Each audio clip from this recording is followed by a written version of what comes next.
San Josep Mañanet. Desde Nazaret, un profeta para la familia. Sergio Cimignoli, S.F. Introducción. Josep Mañanet, un santo más. Esta podría ser la reacción frente al número elevado de santos que Juan Pablo II continúa proponiendo a la Iglesia. Alguno podría objetar que a fin de cuentas las historias de los santos son siempre las mismas, hechos extraordinarios, opciones no comunes, caminos de alta espiritualidad adaptados solo al personal de la obra. Discursos y exhortaciones edificantes, pero con una mentalidad muy lejana de la vida de los hombres comunes. En la vida que os contaremos lo extraordinario es que no hay nada de extraordinario. Milagros en la vida de Josep Mañanet los ha habido, pero son los mismos que suceden en la vida de cada uno de nosotros. Cuando somos pequeños, nos metemos en peligros de los cuales somos salvados o por el ángel de la guarda o por alguien que nos protege misteriosamente. Ha habido también el milagro de la vida cotidiana transcurrida en la humildad y en el silencio construyendo con constancia y sin ruido, día a día, un mundo nuevo. Ha habido el milagro de la presencia de Dios que como un clandestino a bordo, escondido a los ojos, ha calentado el corazón y ha sido siempre una compañía y un sostén que ha hecho el camino de la vida de Josep Mañanet bueno y feliz, aunque no siempre fácil. El secreto de su alta y profunda espiritualidad es de una simplicidad que desarma. Al alcance de todos, consagrados o casados, pequeños o grandes, visitar cada día la pequeña casa de Nazaret.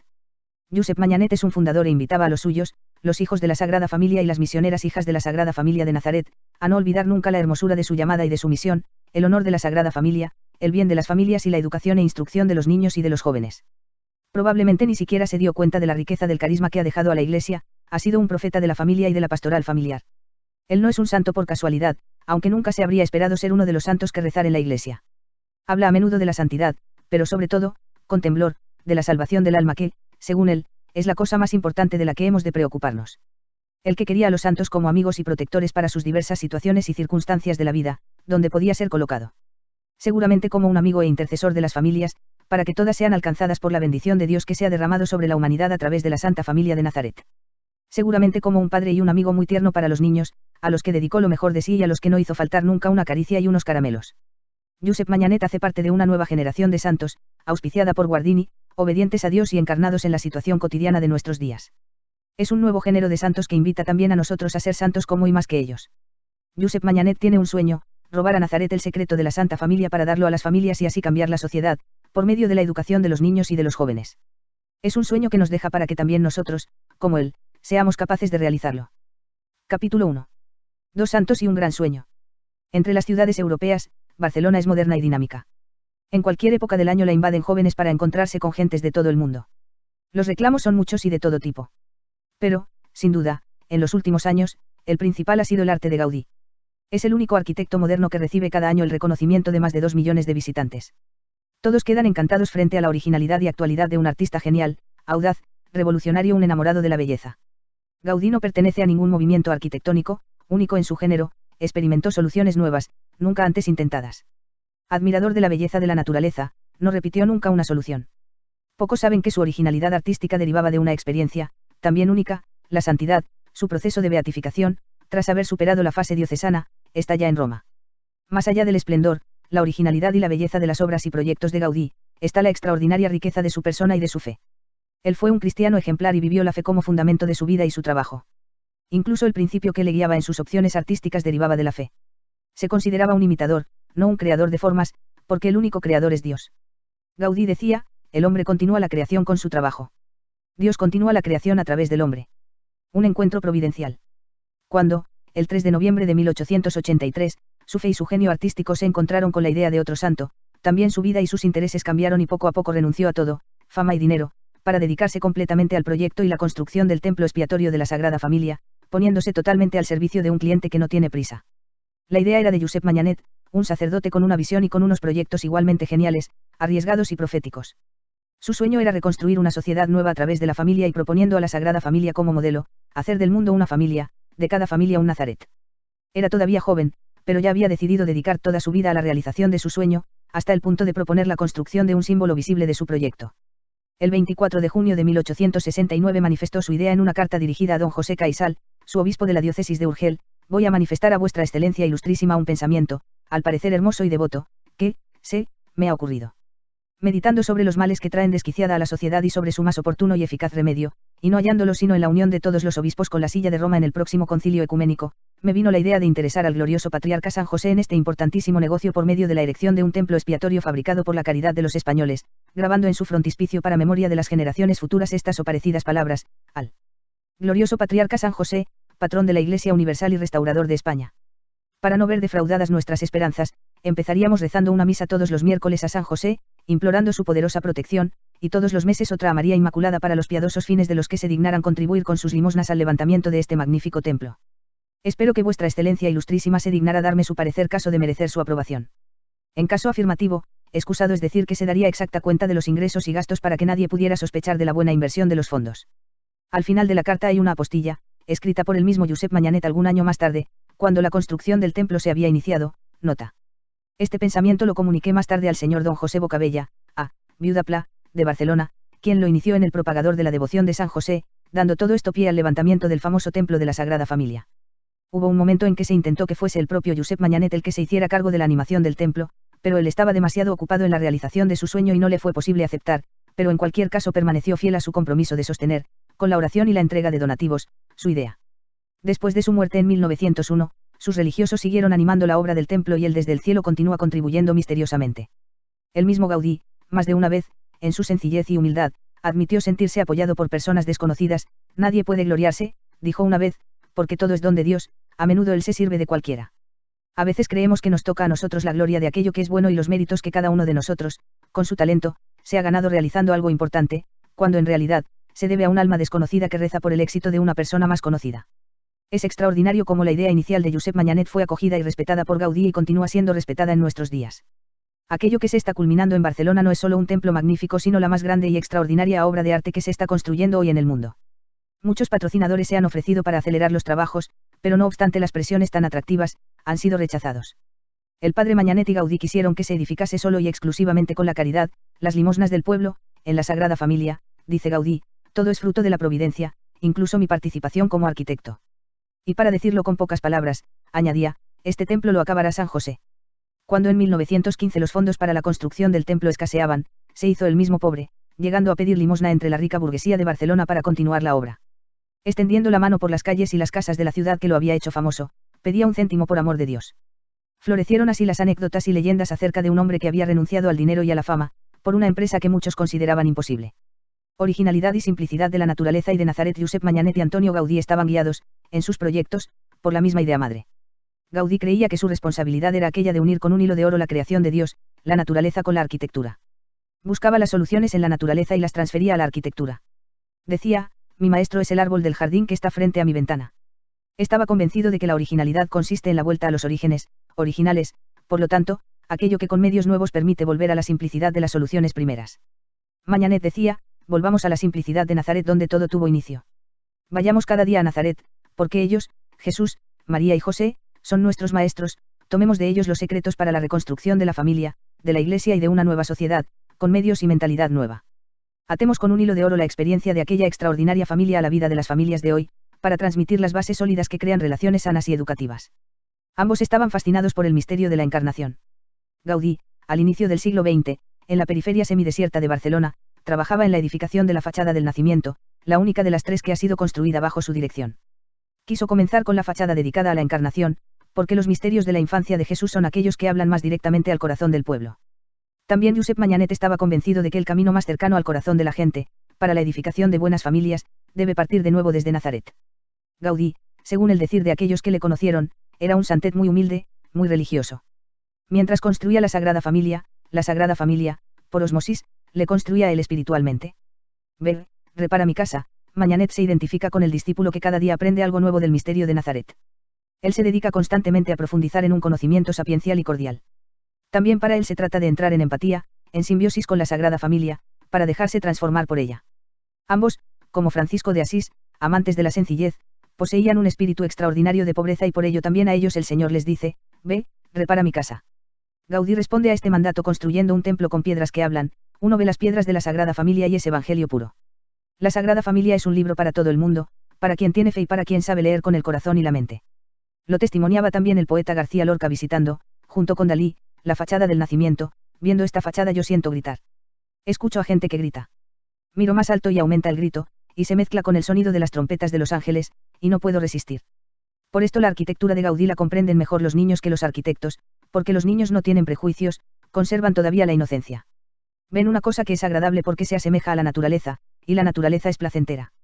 El cardenal Pietro Palazzini, prefecto de la Congregación para las Causas de los Santos cuando Josep Mañanet fue proclamado beato, tuvo la responsabilidad de examinar los documentos y los testimonios referidos a su persona y a su obra.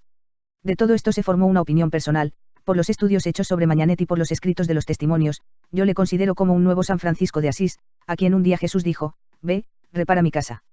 La casa para reparar de la cual había sido encargado Mañanet era la familia, entonces muy amenazada en España y en algunos lugares de Europa. Y esto porque, como dice San Pablo, el carisma de los fundadores no les es concedido a título personal, sino en vista del bien común.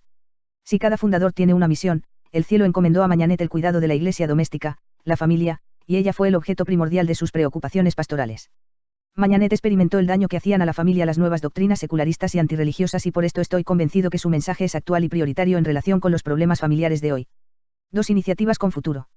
Les une también una última coincidencia no menos importante. Mañanet a los 31 años renunció a una carrera eclesiástica brillante para dedicarse al carisma que el cielo le confiaba y que le ocasionó tantas lágrimas y sudores. Gaudí a los 31 años, ya un artista con futuro, recibió el encargo de construir el templo de la Sagrada Familia. Trabajó en él durante 43 años.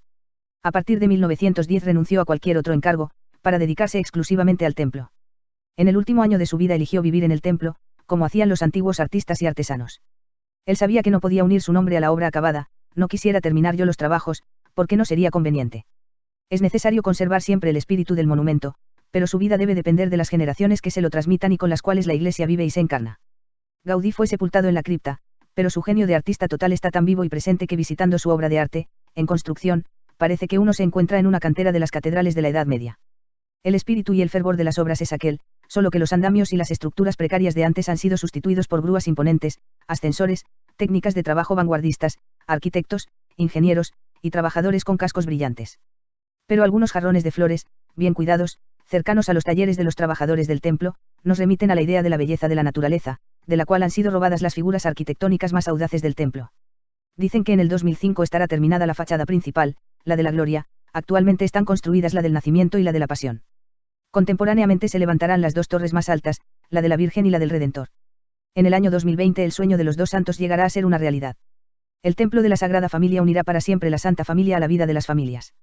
Quizás sea esta la clave de lectura más justa para revivir la aventura humana en la intensa vida de 2 santos que cultivaron, en modo diverso, el mismo sueño y que nos han dejado a nosotros y a las generaciones futuras la responsabilidad de realizarlo.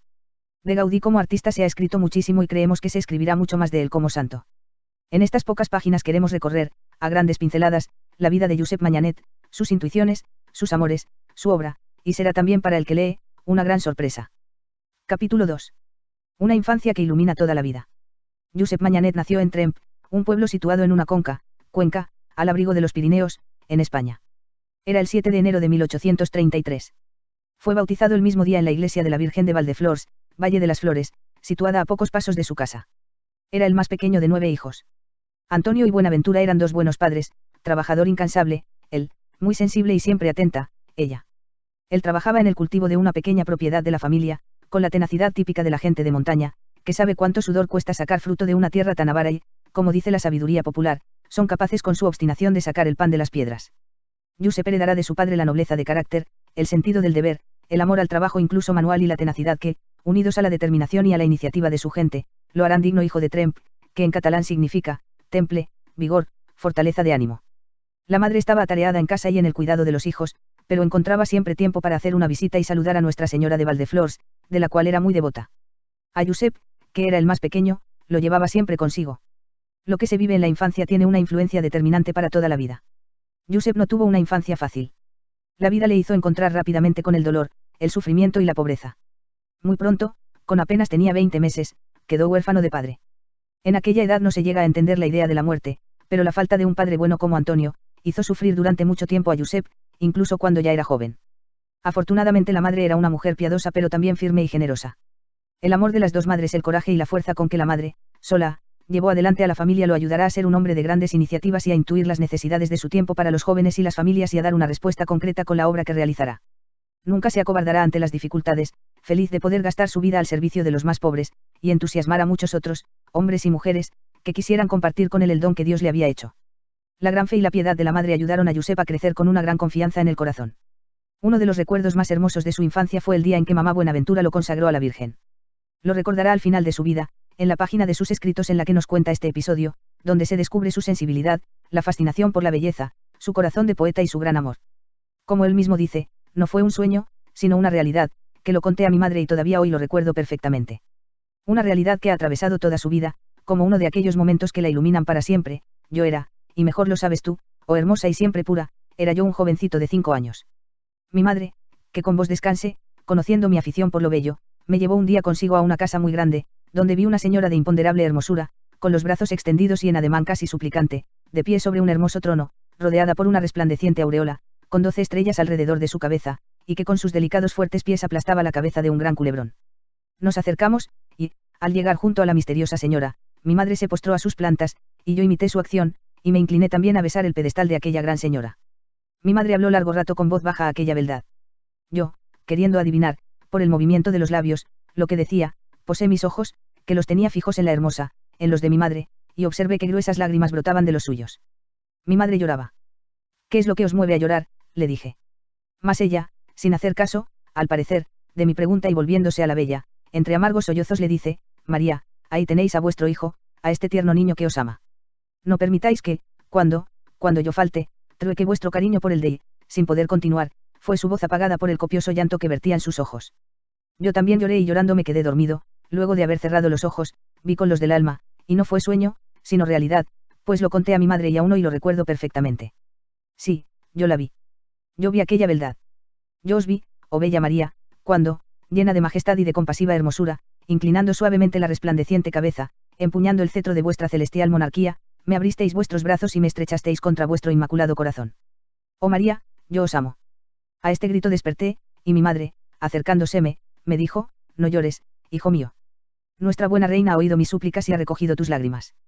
Desde entonces, Josep, se sintió siempre protegido y seguro de ser llamado, guiado y sostenido por Dios en las opciones decisivas de su vida. 2 anécdotas del niño Josep. Otros 2 episodios de su infancia lo acercan a todos nosotros cuando, por un motivo u otro, hemos hecho saltar el corazón de los padres por aquello que nos ha sucedido. Nos lo cuenta en los recuerdos de mi vida. El primero fue debido a su tendencia a dejarse fascinar por la belleza. Un día de invierno, se produjo una nevada excepcional y el espectáculo de las blancas montañas del Pirineo y del paisaje de la conca de Tremp recubierto de aquel manto blanco, fue una llamada irresistible. Al ver aquella inmensa blancura, salí de mi casa una mañana y, estando fuera del pueblo, comencé a caminar sobre la nieve, que estaba helada, y después de andar algún rato sobre ella con gran regocijo, viendo aquel prodigio de que la nieve me sostuviera, de repente me sentí hundirme en un precipicio o barranco lleno de piedras, que, a causa de la gran cantidad de nieve, estaba enteramente cubierto. Naturalmente, debía morir con aquel tremendo golpe que di sobre aquellas piedras. No sé si a causa de los gritos que di o porque me vieron caer, al cabo de unos instantes me sacaron y llevaron a mi casa sin sentido y aterido de frío. Mi madre tuvo un disgusto muy grande. Con los remedios que me aplicaron reaccioné, pero estuve una larga temporada enfermo. El segundo se refiere al estupor y la curiosidad que provocó en él el paso de soldados con vistosos uniformes que, como era normal entonces, fueron hospedados en las casas del pueblo. Era la primera vez que veía militares. En mi casa se alojaron 2 asistentes y mi madre les facilitó todo lo necesario para guisar la comida. Estaba yo en la cocina viendo cómo ellos arreglaban las cosas. Uno de ellos tenía una sartén con gran cantidad de aceite, que estaba hirviendo con todo vigor, y, al sacarla de la lumbre, sin querer, lo derramó todo sobre mí. Quedé al momento derribado en tierra sin sentido y con horrorosas quemaduras en todo el cuerpo. En mi familia hubo una alarma tremenda. Estuve largo tiempo en cama, desconfiando los médicos que pudiese vivir mucho tiempo. Después de grandes sufrimientos, apurando muchos remedios, se mandó me quitasen la ropa interior, que, a causa de las grandes llagas que aquellas quemaduras me produjeron, estaba adherida a la carne, arrancándome extensos trozos de piel al verificarlo. Huérfano protegido por un sacerdote joven. Un encuentro decisivo para Josep, en su infancia, que marcara toda su vida futura y su decisión de hacerse sacerdote, fue con el joven don Valentín Lledós. Pocos años tenía Josep Mañanet cuando fue acogido por don Valentín, quien, al encontrarlo una mañana en la puerta de la iglesia parroquial de su ciudad algo desarropado y tiritando de frío, tras breve coloquio, le invitó a que entrara con él en la iglesia, que oyera su misa y que después le llevaría a su casa para atenderle y vería con su madre lo que podría hacer por él. Procuróle 2 vestidos, en casa de don Valentín eran sastres de oficio, y fue tal el cariño que este buen sacerdote sintió por el huérfano Josep Mañanet, que se convirtió desde aquel momento en su verdadero padre y decidido protector. Desde entonces le ayudará en todo su camino. Josep, tan pequeño que todavía no alcanzaba bien al altar, se convierte en su monaguillo. Lo introduce en la Schola Cantorum y, en privado, le enseña solfeo y música. Junto a él, cultiva las flores de su jardín, para que no falten nunca a los pies de la hermosa estatua de la hermosa señora de Valdeflors. Estos 2 intereses, la música y el jardín, no le abandonarán nunca y los recomendará también a sus comunidades. Con apenas 7 años y medio, cosa inusitada en su tiempo, Josep recibió la primera comunión. Se preparó con algunos días de ejercicios espirituales guiado por su mejor amigo, a más del señor maestro, José Espessier, me dispusieron para ello mi amado protector, el reverendo Valentín Lledós y algún otro sacerdote. Esta experiencia, la de ser adoptado como hijo por un sacerdote, será determinante para su vocación futura y para sentirse llamado a ser también él un padre para tantos hijos. Escribirá, en una de sus cartas, un padre basta para 100 hijos, 100 hijos no bastan para un padre. Como él mismo recuerda, de pequeño, se sintió llamado a la misión de enseñar el catecismo y a explicar el Evangelio y la vida de los santos a los amigos de su edad que reunía en casa, en la habitación que su buena madre había reservado para él. Sus relatos y narraciones enganchaban y todos seguían con atención y con gusto, incluso porque todo acababa con una buena merienda preparada por la madre. Don Valentín le preparó, personalmente, para los estudios medios y después lo recomendó a los escolapios para que lo acogieran en Barbastro en el conocido colegio de las Escuelas Pías. Pero aquí se abre otro capítulo de su vida, una vida de estudiante que ha de trabajar para pagarse los estudios. Capítulo 3. Estudiante y trabajador, pobre, pero simpático y atrayente. Josep Mañanet era pobre y mamá Buenaventura no podía pagarle los estudios y mucho menos la pensión del colegio de Barbastro. Afortunadamente don Valentín Lledós consiguió que los escolapios lo acogieran como fámulo. Juntamente con otros 30 chicos, pobres como él, tenía el deber de estar a disposición de la comunidad religiosa, ayudaba a misa, hacía encargos en la ciudad, prestaba servicios y participaba, de alguna manera, de la vida de la comunidad. A cambio no pagaba comida ni alojamiento, el coste de los estudios y quizás tampoco la ropa. Ya desde entonces, adolescente de apenas 12 años, persuadido de que la vida no está destinada a ser un peso para muchos, y una fiesta para algunos, sino un esfuerzo para todos, del cual cada uno dará cuenta, empezó a pensar cómo hacer útil y santa su vida. Este compromiso y la fuerza de voluntad le ayudaron a superar la separación de su madre, la dureza de la vida del colegio y la lejanía de su amada Conca de Tremp. El modo como Josep transcurrió aquellos años lo podemos resumir en pocas palabras a través del testimonio que dejó un compañero suyo de estudios, era, en aquel entonces, un joven y un estudiante modelo en todo. Modesto, aplicado, fervoroso y obedientísimo. Su virtud se imponía en todo y en todos los demás escolares. Era una virtud simpática y atrayente la suya, sin afectación ni vanagloria. Su carácter jovial y a la vez compasivo le hacía respetable siempre y en todo lugar. Siendo ya educador invitará a los adolescentes y jóvenes a amar y cultivar la virtud porque convierte en fáciles, estables y gratificantes el bien y la belleza. Estudiante de filosofía en Lleida. Una vez terminados los cursos de retórica y humanidades, según el currículo escolar de entonces, estaba decidido a entrar en el seminario. De este modo, siempre siguiendo el consejo de don Valentín, fue al seminario de Lleida para asistir a los cursos de filosofía. No fue fácil, pues no lo aceptaron como interno, ya que no era de la diócesis, y no había ningún puesto de fámulo. No obstante, obtuvo del obispo el permiso de poder frecuentar las clases como alumno externo. Tuvo que buscarse la vida, hasta que la familia Morlius Borràs lo acogió como preceptor de sus hijos. De este modo, él disponía de alojamiento y de ayuda para pagarse los estudios y la familia estaba muy satisfecha de sus servicios. Josep, solo un poco mayor que los hijos, los educaba de una manera equilibrada, hasta el punto que le hacían más caso a él que a los mismos padres, bastaba una indicación de Josep para determinarles a obrar, siendo más eficaz el aviso de Mañanet que el de su propio padre que era bastante exigente. No llegaba, sin embargo, a cubrir los gastos de la inscripción anual, 32 reales. No era una suma excesivamente elevada, pero no pudiendo disponer de ella, pidió y obtuvo la gracia de la matrícula, esto es, la reducción de un tercio o de la mitad de la cuota total. Seguramente que esto fue humillante para Josep, y, además, no era fácil trabajar y concentrarse en los estudios, como ocurre a todos los estudiantes que trabajan para mantenerse. Pero, no obstante todo, los primeros 2 años consiguió la calificación de bonus y el tercero la de meritissimus, excelente. Quizás fue a partir de esta experiencia que maduró la decisión de dedicar su obra sobre todo a los más pobres, los ricos, escribirá años más tarde, tienen colegios para educar a sus hijos, hagamos colegios para educar e instruir a los hijos de los obreros. Esta experiencia de estudiante y trabajador resultará fundamental a medida que irá discerniendo de una manera más clara la misión a la que se sentía llamado, y organizará su proyecto al servicio de la educación y la familia. De aquí derivó la idea de una pedagogía familiar y la necesidad de una colaboración estrecha entre la escuela y la familia. De este periodo también ha sido recogido el testimonio de un compañero de seminario. Josep Mañanet poseía el don de la amenidad, pero siempre dentro de los límites más correctos. Esto favorecía el aprecio de los profesores y la admiración de los compañeros. Probablemente la simpatía y jovialidad de su carácter, además de la atracción de sus 20 años, lo hacían tan atractivo que no tardó una joven mujer adinerada en enamorarse de él. Para atraparlo, ella había recurrido a una estratagema, y él para alejarla, no tuvo otro modo que un sonoro revés.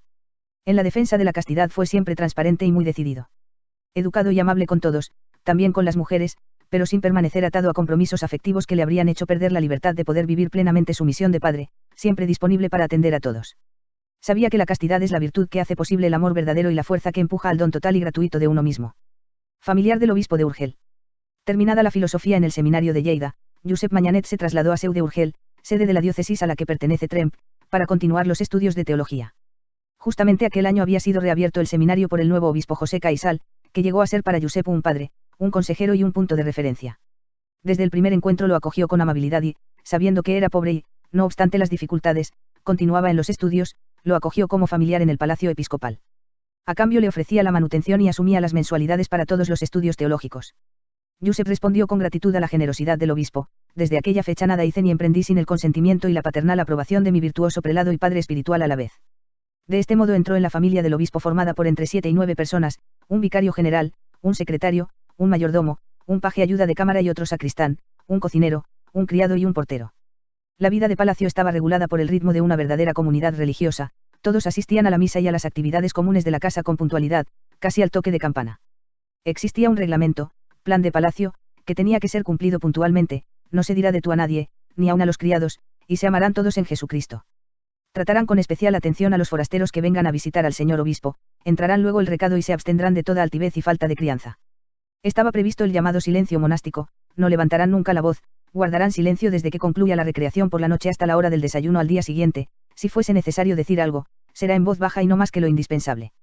Y todo esto en actitud de servicio hacia los otros, no como un mundo cerrado en sí mismo. Los familiares sacerdotes no se contentarán con las obligaciones de su particular oficio, sino que, en cuanto éstas lo permitan, confesarán, predicarán, visitarán los enfermos y las cárceles, enseñarán el catecismo, etc. Los no sacerdotes, además de dar ejemplo y de confesar y comulgar al menos una vez a la semana, también procurarán encaminar al cielo a los demás, evitarán visitas. El plan de palacio describía detalladamente la responsabilidad de cada uno. ¿Qué obligaciones en concreto tenía Josep como familiar o paje del obispo? Lo encontramos en el citado reglamento: el paje, dice el artículo 18, alternará con el ayuda de cámara en la lectura, durante la comida y la cena, en servir a la mesa y en la guarda de la antesala. Cuidará, además, de la sacristía, de sus vasos, ornamentos pontificales, etc., y correrá a ver lo que se ofrece al prelado al primer campanillazo que oiga. Estos años fueron claves para la formación de Josep Manyanet y para su decisión de fundar 2 comunidades religiosas. 2 pérdidas irreparables. Superadas las dificultades económicas y querido y valorado por el obispo, se acercaba a la meta del sacerdocio, pero el dolor y el sufrimiento llamaron de nuevo a su vida. En el plazo de 2 años perdió a las personas más queridas. El 14 de mayo de 1855, con tan solo 44 años, moría don Valentín Lledós, su padre adoptivo y protector. El 10 de noviembre de 1857 murió Buenaventura Vives. La pérdida de la madre, a la que él llamaba buena y santa, fue un desgarro muy doloroso en el ánimo de Josep.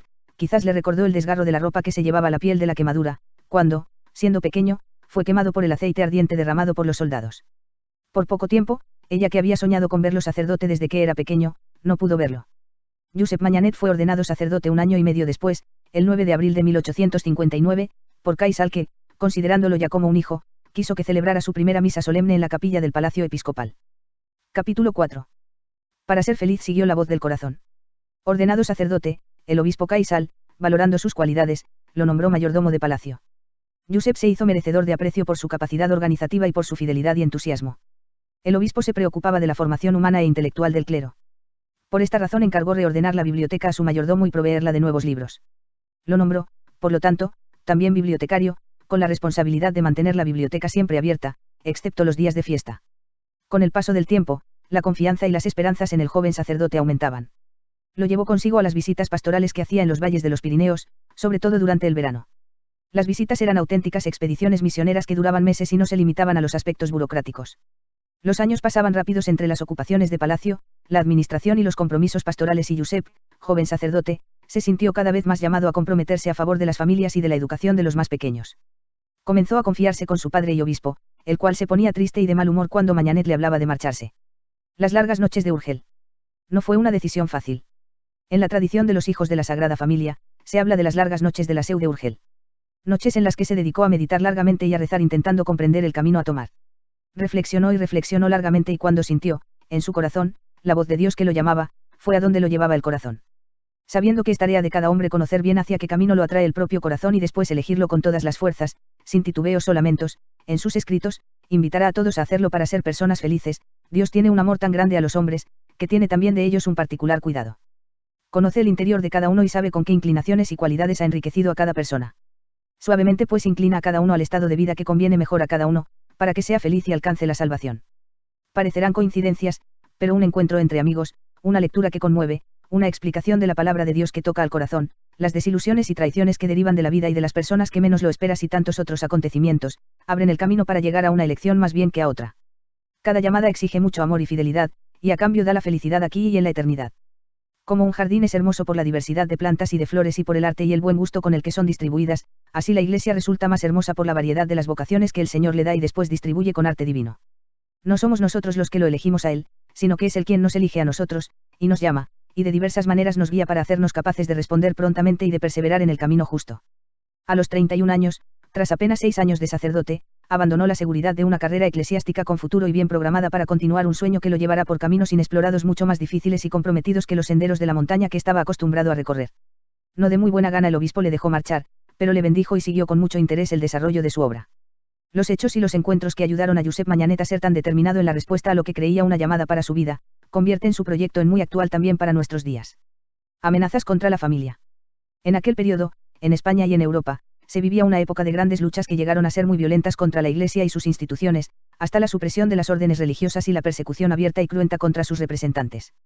Entre otros le tocó también a su amigo el obispo Caisal, que después de haber sido exiliado en varias ocasiones, murió en Roma en 1879.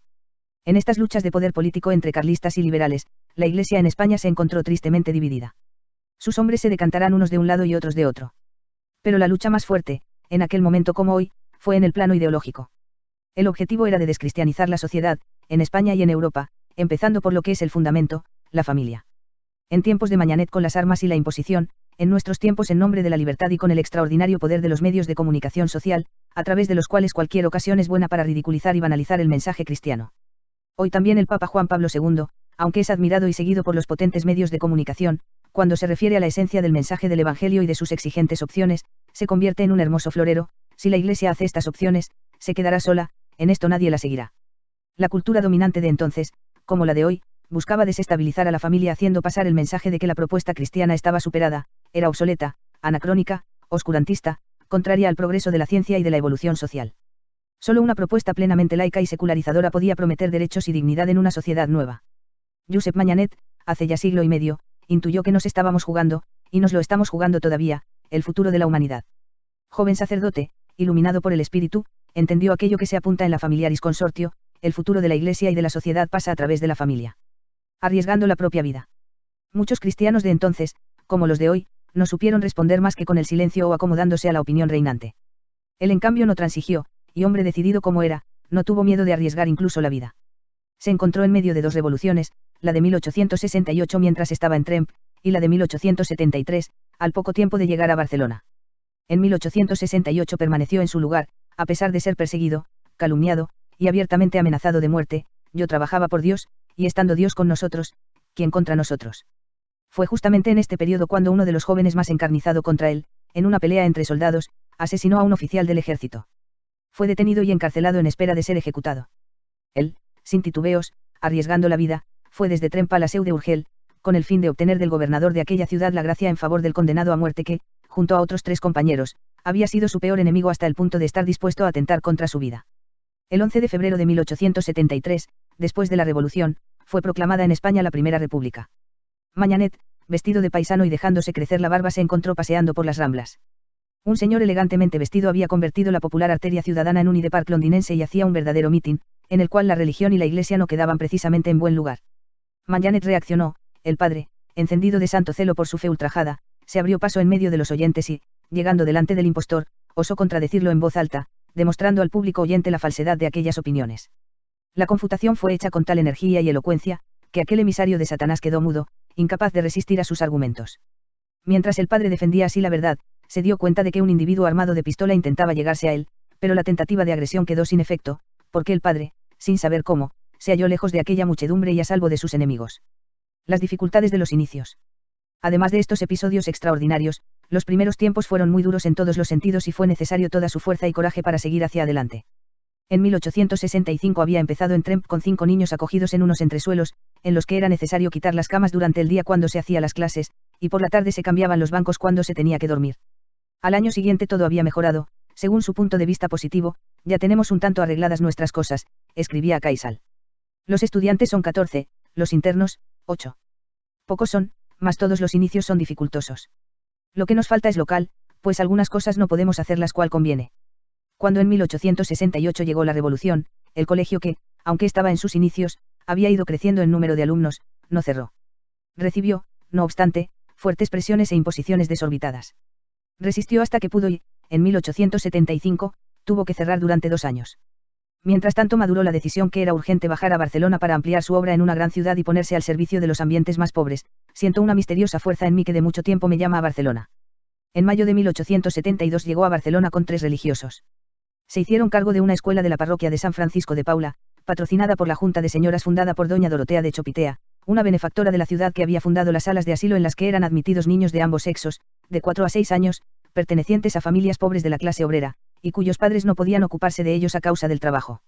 En los años sucesivos continuaron ocupándose de las escuelas de la Junta Diocesana en otras parroquias y viviendo en casas de alquiler. Él tuvo que viajar a menudo entre Barcelona y Tremp para cubrir las necesidades y resolver las dificultades que a menudo se presentaban. Discerniendo la voluntad de Dios. La desilusión más grande en los inicios, no derivaba tanto de las dificultades económicas o del poco éxito de su obra, sino del esfuerzo de implicar a otros en aquella empresa que para él era la perla preciosa por la cual lo había abandonado todo. En un tiempo en el que el sacerdote se bastaba a sí mismo, él, sin embargo, estaba convencido que aunque uno pueda trabajar y se mate de esfuerzo y cansancio, solo no puede conseguirlo. Buscó de todos los modos de implicar a sus amigos de la diócesis. Envió, corriendo con los gastos, jóvenes a estudiar para llegar a ser sacerdotes y conseguir el título necesario para ejercer la enseñanza, maestro nacional. De modo que después pudieran ser buenos educadores en sus colegios. Su pena derivaba del hecho que muy pocos se habían entusiasmado y le seguían. La mayoría, visto el compromiso, no tardaron en abandonarlo. Se encontró casi solo y, en una carta, confió todas sus dudas y amarguras a su amigo Caisal. Me viene a la imaginación que no habrá sido más que un acto de orgullo y vanidad mía, y que, aunque no fuera eso, mis pecados y faltas serían suficientes para estorbarlo, que por qué he de meterme yo en estas cosas, cuando podría hacer más fruto confesando, predicando y haciendo otras funciones. Caisal lo animó y aprovechó la ocasión para recomendarle que estuviera atento a la salud. Mire, hijo mío, y le digo la verdad, todo lo que pasa son para mí pruebas de que Dios quiere hacer su obra y que le hará si usted no desmaya. Me dicen que usted se mata predicando, confesando, etc., y que trabaja demasiado. Por eso le aconsejo que modere su celo un poco más, pues perderá pronto la salud si continúa en este tren de vida durante más tiempo. El obispo había ya superado el disgusto que Mañanet le había ocasionado al elegir dejar su palacio, y apoyaba su obra. En una carta de 1868 escribía: la obra de Mañanet se va formando en mi diócesis y bajo mi protección. Josep se arremangó y continuó. Él, que era un hombre activo y generoso, no soportará nunca la pereza y la indecisión. Dejará escrito: no bastan los buenos deseos y la euforia inicial, es necesario una decisión eficaz y continua. Algunos, sin embargo, son inconstantes y tras haber emprendido su camino espontáneamente y con alegría, se cansan enseguida y se conforman con vivir una vida mediocre y sin entusiasmo en manos de la pereza. Se contentan con lo poco que hacen, considerando siempre que es demasiado y se sienten siempre apesadumbrados de vivir.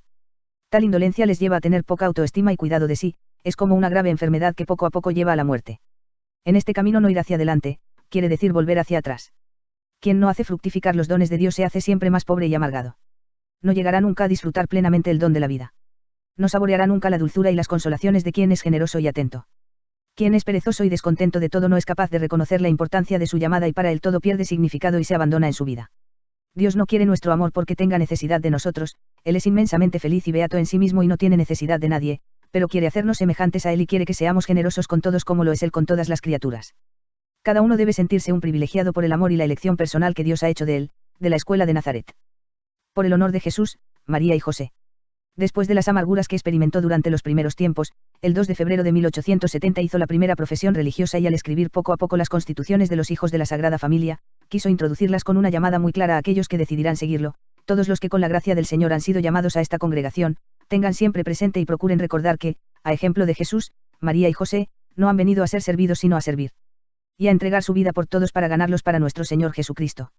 Así pues, persuádanse que han renunciado a los honores y dignidades y que han de procurar con todas sus fuerzas la máxima santificación de sí mismos, no solo por la perfecta observancia de la ley, sino también por la práctica de los consejos evangélicos.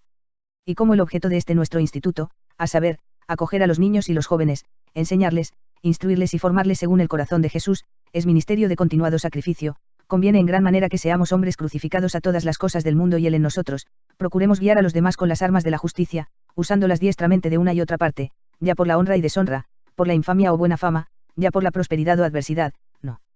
Mirando otra cosa que la mayor gloria de Jesús, María y José. Ánimo, pues, y adelante. Mantén firme lo que tienes, os digo con el discípulo amado, para que nadie te quite la corona. El que así lo hiciere y perseverare hasta el fin, de seguro recibirá el 100 doblado en esta vida y después la eterna bienaventuranza. En 1874, había fundado también la rama femenina con el nombre de Hijas de la Sagrada Familia, en una forma que le fue impuesta por la obediencia, es decir, tomando como base de la nueva congregación a las llamadas religiosas del obispo Caisal, lo cual fue causa de muchos sufrimientos y contrariedades. Finalmente, en 1877, Josep Manyanet abrió una escuela en Sant Andreu de Palomar, entonces una localidad cercana a Barcelona, hoy uno de los barrios de la gran ciudad. Se llamó Colegio Jesús, María y José. Por falta de medios se abrió en un pequeño local, Casa Salí. Con gran esperanza y con un sutil sentido del humor daba la noticia a un amigo suyo: mucho bien se puede hacer aquí, y creo que lo haremos con la ayuda del Todopoderoso. Lo del colegio se encamina bien, y confiamos que luego será pequeña la casa que habitamos, y creo será necesario procurarnos un edificio propio. Pero, ¿cómo hacerlo? Y añadía en catalán: pobre Josep, no et faltaran mals de cap. Pobre Josep, no te van a faltar dolores de cabeza. Capítulo 5. Sus dolores de cabeza. Es en las situaciones difíciles cuando aparece el carácter de las personas y se muestra su perfil humano y espiritual. Examinando la personalidad de Josep Manyanet, se ve claramente lo que el espíritu, cuando es acogido, es capaz de realizar en la vida de cada uno. Justamente en los momentos decisivos de la vida exalta las cualidades y las actitudes personales y da valor a las raíces culturales y familiares. Así se ve cómo la tenacidad de la gente de montaña y la determinación y la audacia de su pueblo se convierten en elementos de fuerza para realizar su misión. Para trazar el perfil de una persona, sin ensalzarla demasiado, pero también sin prejuicios, es necesario fiarse del testimonio de quien, durante largo tiempo, ha vivido a su lado. Algunos rasgos de su personalidad. La imagen más exacta que tenemos de Josep Manyanet es la que ha permanecido en el recuerdo de la gente que vive en Sant Andreu de Palomar, el barrio de Barcelona, donde, como decíamos, él empezó su obra. Los religiosos, que todavía trabajan en aquel lugar, son llamados los hijos del Padre. Por lo tanto, el recuerdo de un padre de gran corazón, que amaba y era amado por todos. Partícipe de la vida de las familias y cercano a los pobres y sobre todo a los más pequeños, como recuerda Jacinto Mateu, uno de sus sacerdotes colaboradores, tenía un atractivo tan grande sobre los niños, que solo al verlo corrían a besarle las manos, de las que siempre recibían dulces, caramelos o alguna cosita. Era, en fin, manso, afable y bueno con todos, pero sobre todo con los pequeños párvulos, arte que unía a la seriedad. Un día dio con un niño pobre que lloraba de frío en el patio, pues iba poco abrigado. Él, consolándole, se puso a llorar con él, pero al cabo de un rato los dos ya se reían. En la memoria de quien había colaborado desde el inicio con él, y había compartido los esfuerzos y las alegrías, había permanecido el recuerdo de una persona elegante y amable, un gran señor. Amante de la pobreza, pero también de la limpieza y de la generosidad. Contaba el hermano Francisco de Asala, portero del colegio de Blanes, localidad de la Costa Brava: al besarle la mano, él se dio cuenta de una mancha que llevaba en la sotana. Entonces, amablemente, me dio un pellizco, diciéndome: esta mancha no está bien aquí, a ver si se la quita. Buenaventura Muyol, compañero durante gran parte de su vida, conservaba de él este recuerdo. Durante los 40 años de convivencia, no he tenido jamás motivos de desacuerdo con él y por esto aprendí a quererle y a tener por él una auténtica veneración. El padre Manyanet poseía una elegante personalidad y maneras exquisitas en sus relaciones. Poseía un carácter enérgico, pero aparecía educado y sencillo y nunca se precipitaba en el obrar. Antes de decidir alguna cosa lo sospechaba siempre en la oración. Él mismo nos recuerda que en el trabajo era una persona incansable, e incluso hasta comprometer la propia salud. Manyanet amaba mucho el trabajo. Toda su vida estaba muy bien ordenada. Desde joven había tenido un diario de trabajo y de disciplina personal que no abandonó nunca. Por esta razón fue eficiente y constante. Leí una carta en la cual el obispo le decía: sé que te estás matando por el excesivo trabajo de promover la vida de piedad. Te aconsejo que te moderes un poco, pues podrías perder la salud. Las mismas cosas le recomendaba el médico personal rogándole que limitara sus actividades y mitigara su austeridad y penitencia. Pero también él, como todos los hombres generosos, estaba convencido que es necesario comprometerse hasta el final, pues ya está toda la eternidad para descansar. Pedro Verdós, que escribió la primera historia de la congregación en 1890, decía de él: su trato es dulce y amable, y a primera vista parece descubrirse en él un hombre de vida reposada y quieta. Pero cuando se trata a fondo se descubre que es una persona de una actividad sin límites, de una voluntad de hierro, y de una entereza de carácter incomparable. Otra de las características más hermosas de la personalidad de Josep Manyanet, que emerge de los recuerdos de quien vivió largo tiempo con él: él era un hombre sin fingimientos, transparente y amante de la verdad, auténtico en sus intenciones. Podré tener mis defectos, como cualquier hijo de Adán, escribía. Pero, por la gran misericordia de Dios, he amado siempre la rectitud de intención, la justicia y una santa claridad y simplicidad evangélica. Según el padre Muyol era un hombre de paz y siempre confiado en la bondad de los otros. Prefiero que me engañen 100 veces, le dijo una vez, antes de engañar yo, aunque solo sea una vez. Esto le llevó a fiarse siempre de la buena fe de los otros, y, por desgracia, se encontró a menudo con grandes desilusiones. La traición de algunos colaboradores. Sus mayores dolores de cabeza fueron provocados, una vez más, no tanto por la dificultad de afrontar los problemas económicos, sino, sobre todo, por la traición de sus colaboradores Juan Barber y Montserrat Massanés, dos religiosos muy ambiciosos que querían sustituirle en la dirección de las dos nacientes congregaciones, con sus buenas palabras y manifestando gran celo, emprendieron ambos una insidiosa, solapada y vil campaña contra el padre Mañanet, logrando por tales medios seducir y engañar a varios personajes de virtud y santidad. Pero lo que le hizo sufrir más fue el hecho de que lograron ganar para su acción a amigos del corazón, entre ellos, el más amado, el obispo Caisal. Estaba exiliado en Roma y había recibido muchas cartas, algunas anónimas, en las cuales se vertían acusaciones contra Mañanet y se criticaba su actuación en el Instituto Femenino. Quizás había interpretado el traslado de la congregación masculina a Barcelona como el deseo de alejar su obra de la dependencia de la diócesis de Urgel. Consta que el obispo, escribiendo a una religiosa, dice haberse formado la siguiente idea: temo, y algo más, sea verdad que el padre Mañanet ha perdido la brújula. Sé varias cosas y desatinos que ha hecho. He necesitado valor para leer ese cúmulo de desatinos y ese abandono de sus deberes. A él personalmente le escribirá cartas durísimas y se negará en 2 ocasiones a recibirlo. Nada, padre mío, podía venirme de mayor pena en este mundo, fuera del pecado, que me afligiese tanto como el que mi padre espiritual me negase su casa ya por 2 veces. Mañanet cree en su obra y propone al obispo, con tal de salvarla, que tome partido. Conozco que el Señor quiere esta obra y si así lo conoce mi padre, fácil es el remedio, ejecutando conmigo lo que los marineros hicieron con Jonás profeta. Todos llevamos en nuestras espaldas heridas de la vida que no cicatrizan nunca, las más dolorosas son los abandonos y las traiciones de los amigos. Así ocurrió a Josep Mañanet, que creía en la amistad y tenía una particular sensibilidad de alma. Jamás se hubiera esperado un rechazo tan grande de aquel que había sido un padre desde que le había recibido como familiar en su palacio.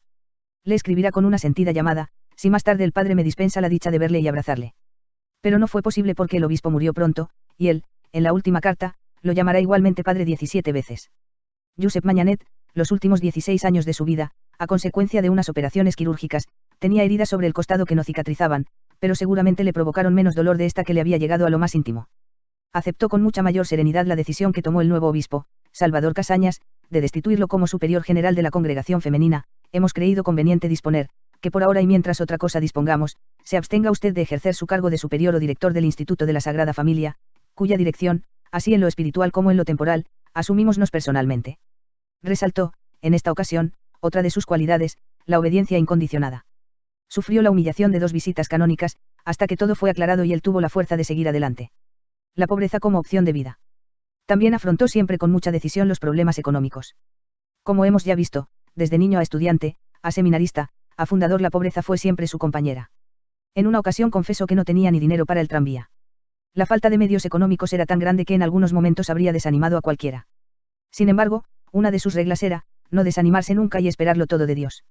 Esta gran confianza en la providencia pasaba por las manos de San José, a quien acostumbraba depositar cada día las llaves de la casa y, simbólicamente, de las 2 congregaciones para que no faltaran nunca personas y medios.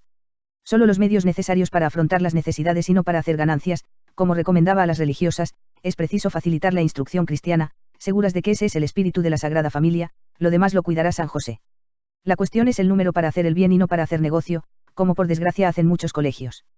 Nuestra misión principal, después de la propia santificación, es la de santificar almas y no comercializar con nuestro ministerio. Él, desde la pobreza de medios, midió su capacidad, como buen catalán, para realizar grandes cosas con lo poco que tenía a disposición. Las estrecheces, que muchas veces fueron motivo de preocupación y de incertidumbre, Josep las supo transformar de un estado de necesidad a una elección de vida. Una opción de vida pobre y austera para sí mismo y para quienes le seguirán. La consideró una llamada a estar cercano, incluso con la pobreza de medios a disposición, a los más pobres. Ocupaos principalmente de los pequeños, en la escuela elemental y en la superior, en las escuelas profesionales, agrarias, de oficios. Estas pequeñas profesiones que son asequibles a la clase pobre. No permitió nunca que ningún alumno quedara fuera de sus escuelas por falta de medios por parte de la familia. Fue precisamente esta opción y la confianza en la protección de San José la que, en 1892, le salvó de las amenazas de una multitud revolucionaria que se dirigía, con malas intenciones, hacia su escuela. En efecto, llegó la gente y furiosamente tocaron la campana. Josep Mañanet abrió la puerta y les dijo: este colegio está lleno de niños en las clases y son pobres y los protege San José. Y el cabecilla de la gente se fijó en el padre y le dijo: si son pobres, respetaremos el colegio, y se fueron silenciosos. Su amor a los animales, gatos y ratones. Josep Mañanet manifestaba la amabilidad y el señorío de su carácter también en el amor que tenía hacia los animales. No soportaba que fueran maltratados y reprendía siempre, dentro y fuera de casa, a quien se atrevía a hacerlo. Decía siempre: quien no tiene caridad para con los animales, demuestra que no la tiene tampoco para las personas. Simpática es la anécdota que cuenta el cocinero de la comunidad: media hora antes de venir la comunidad a cenar, venía él, y yo le esperaba en el refectorio para que cenara antes, pues debía curarse las llagas que tenía en el costado desde que en una operación los quirurgos le tuvieron que quitar 3 costillas, y, si cenaba antes que la comunidad, el enfermero tenía tiempo para curarle y terminar a la hora del último examen. El enfermero era el hermano Francisco, Pinos, carpintero, obrero finísimo y muy piadoso. Pues bien, el padre salía de su celda y 3 gatos lo esperaban a la puerta. Y el padre les decía, vamos, y los 3 gatos, como si fueran personas, le seguían velozmente por la escalera y el corredor, y, al llegar a la puerta del refectorio, los animales se paraban, y el padre, abierta la puerta, les decía, adelante. Y ellos, como en procesión, seguían hasta la presidencia del refectorio delante suyo y se paraban y esperaban que se sentase el padre. Entonces los gatos se ponían cada uno en su puesto, uno a la derecha, otro a la izquierda, y el tercero en medio, solo.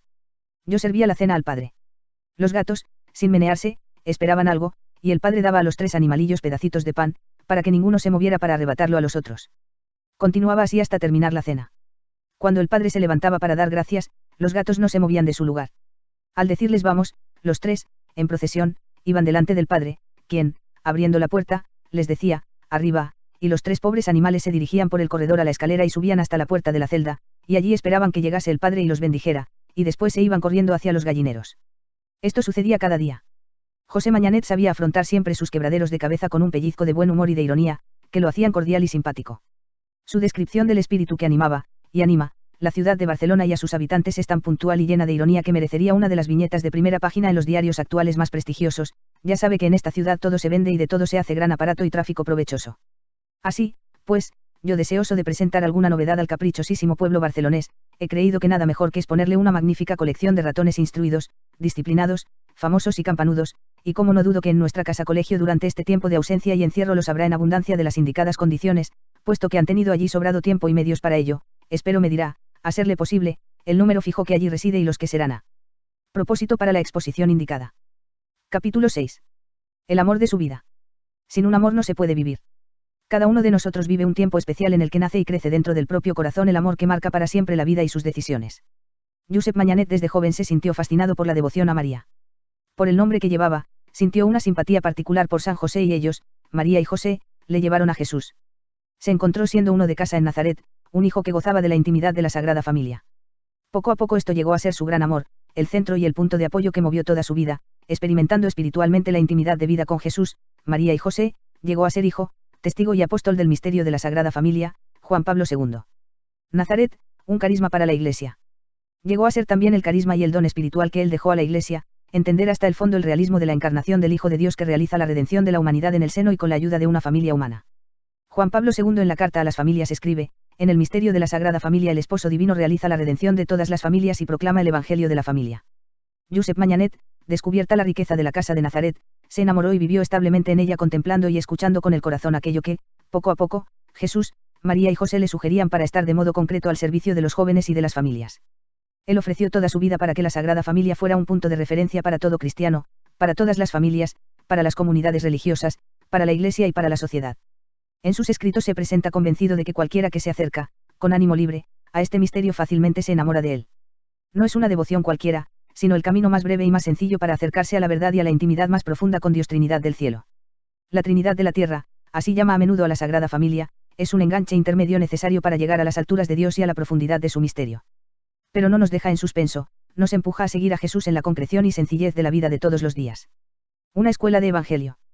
En su libro La Escuela de Nazaret y Casa de la Sagrada Familia él se hace alumno que se confía dócilmente a las enseñanzas de Jesús, María y José. Anticipa lo que, en la visita a Nazaret el 5 de enero de 1964, dirá Pablo VI, Nazaret es la escuela donde empieza a entenderse la vida de Jesús, es la escuela de su Evangelio. Aquí, en esta escuela, comprendemos la necesidad de una disciplina espiritual si queremos seguir las enseñanzas del Evangelio y ser discípulos de Cristo. Como quisiéramos ser otra vez niños y volver a esta humilde pero sublime escuela de Nazaret. Algunas enseñanzas de la lección de Nazaret. Su primera lección es el silencio, como desearíamos que se renovara y fortaleciera en nosotros el amor al silencio, este admirable e indispensable hábito del espíritu, tan necesario para nosotros que estamos aturdidos por tanto ruido, tanto tumulto, tantas voces de nuestra ruidosa y en extremo agitada vida moderna. Silencio de Nazaret, enséñanos el recogimiento y la interioridad, enséñanos a estar siempre dispuestos a escuchar las buenas inspiraciones y la doctrina de los verdaderos maestros. Enséñanos la necesidad y el valor de una conveniente formación, del estudio, de la meditación, de una vida interior intensa, de la oración que solo Dios ve. Josep Mañanet retenía que el silencio de Nazaret era una escuela de perfección para todos aquellos que saben escuchar la voz de Dios y quieren hacer su voluntad. Un designio de Dios para las familias. También para las familias, la Sagrada Familia, no es una simple devoción, sino un punto de referencia de la propia vida y un modelo seguro y probado, que las acerca a su modelo original, la Trinidad del cielo. La Sagrada Familia es Trinidad de la tierra porque en ella las opciones diarias y los gestos ordinarios crean una paz, un intercambio continuo de las diferencias y de cualidades, una atención al futuro y a la felicidad del otro que implican a Jesús, María y José en la misma lógica de comunión que une al Padre, al Hijo y al Espíritu Santo. En ella el Hijo de Dios encuentra, en un ambiente humano, lo que desde siempre vivía en la eternidad y de este modo tiene la posibilidad de acercar el cielo a la tierra. Traduciendo sus pensamientos en el lenguaje actual de Tonino Bello, la Sagrada Familia ha sido para toda la humanidad y para las familias de cada generación la primera agencia periférica de la Trinidad, un laboratorio que ha producido las mismas lógicas y ha vivido las mismas experiencias de comunión. Una imagen de la Trinidad que incita e invita a todas las familias a la comunión y a la paz. Josep Mañanet estaba convencido de que la sencillez de la vida de las familias tenía necesidad de la mediación de la Santa Familia para acercarse y asomarse al pozo del gran misterio de Dios y para sacar agua en el gran océano de paz de la Trinidad Beata. Él decía, las familias que imitan lo más y mejor posible los ejemplos de la familia santa de Nazaret, Jesús, María y José, son las únicas que disfrutan una paz estable. Él escribió un libro para las familias titulado Preciosa joya de familia. En él describe la doctrina y los ejemplos que los padres pueden aprender en la Santa Casa de Nazaret para su armonía como pareja y para una buena educación de los hijos. En sintonía con cuanto han expresado dos grandes papas de nuestro tiempo. Juan 23 el 4 de octubre de 1962, en Loreto, he aquí la enseñanza de Nazaret, familias santas, amor bendecido, virtudes domésticas que brotan en el calor de corazones ardientes, de voluntades generosas y buenas. Pablo VI, en la ocasión ya citada, que Nazaret nos enseñe el significado de la familia, su comunión de amor, su sencilla y austera belleza, su carácter sagrado e inviolable, lo dulce e irreemplazable que es su pedagogía y lo fundamental e incomparable que es su función en el plano social.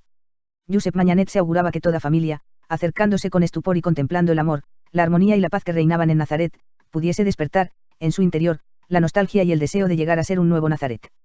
Su sueño en 5 palabras, un Nazaret en cada hogar.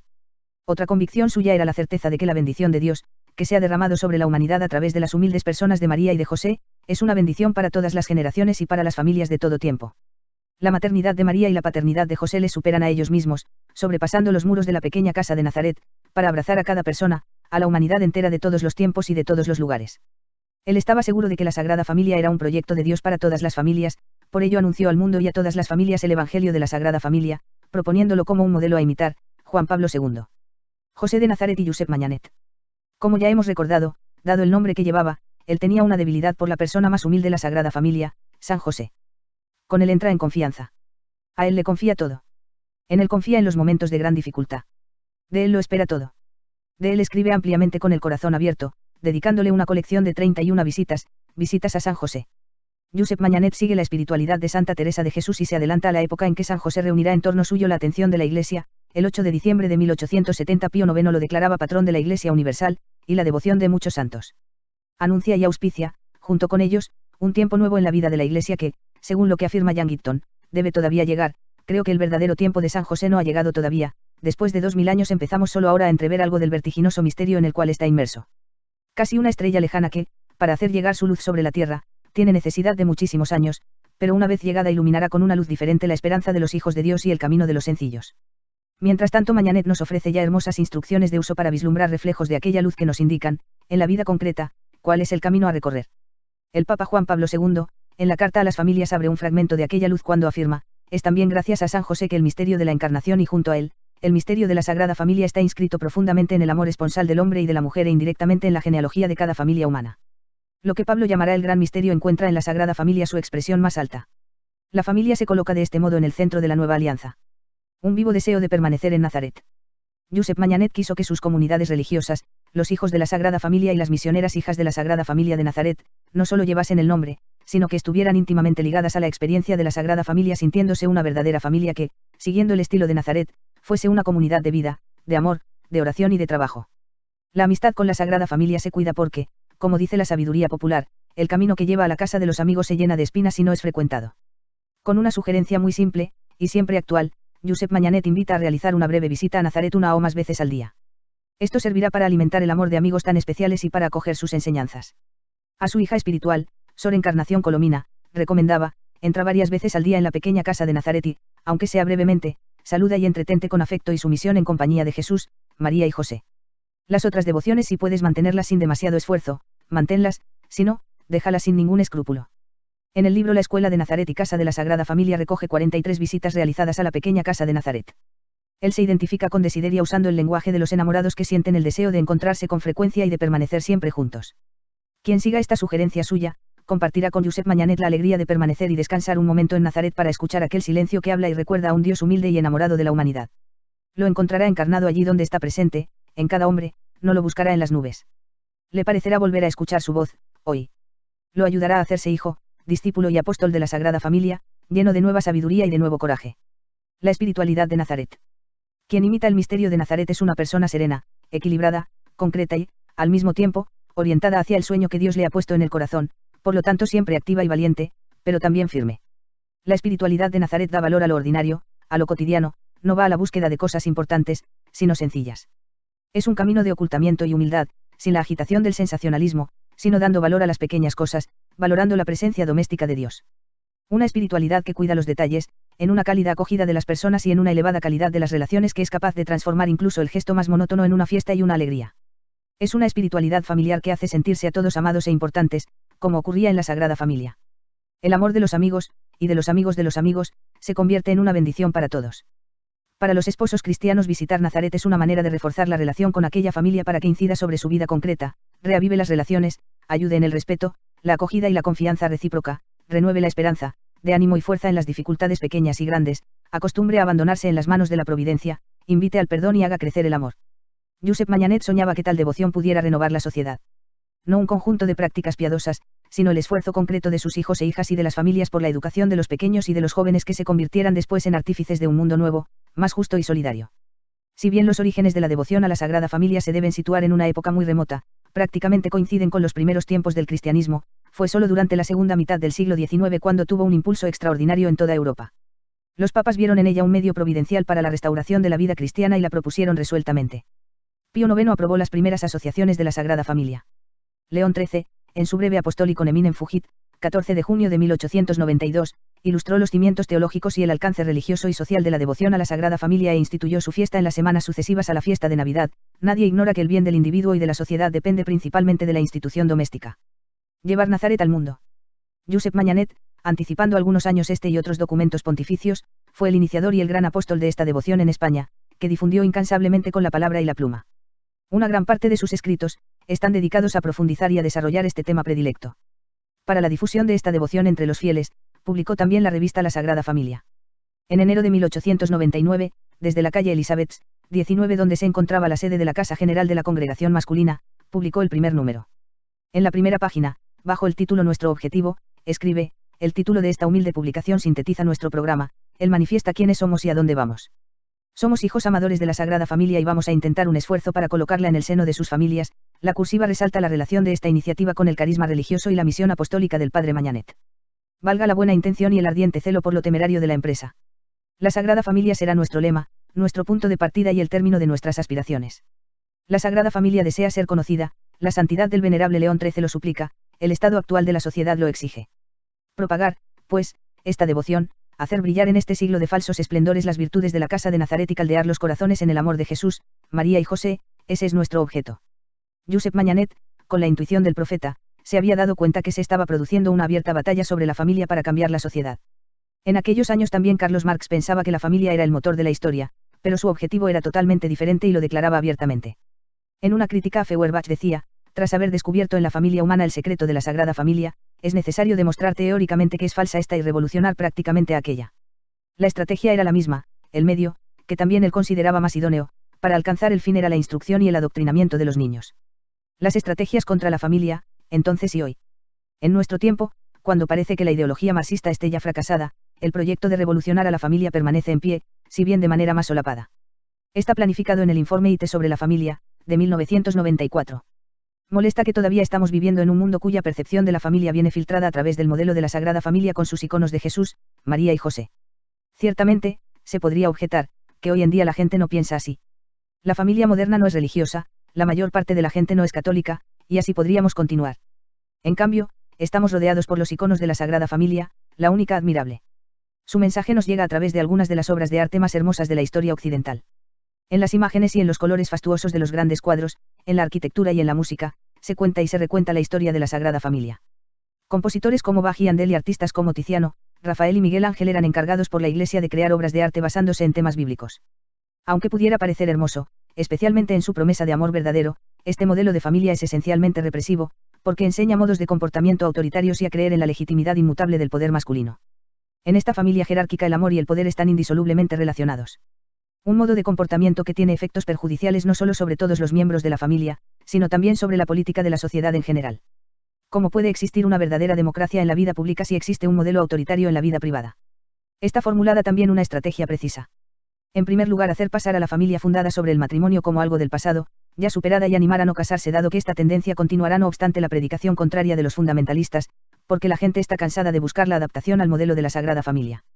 Liberarse de cualquier sentido de culpa, dado que esta profunda transformación social está ocurriendo de manera furtiva, defensiva e incluso culpablemente, puesto que persiste la mitología de que no se es normal, no se tiene éxito, si no se alcanza la posición social de familia nuclear.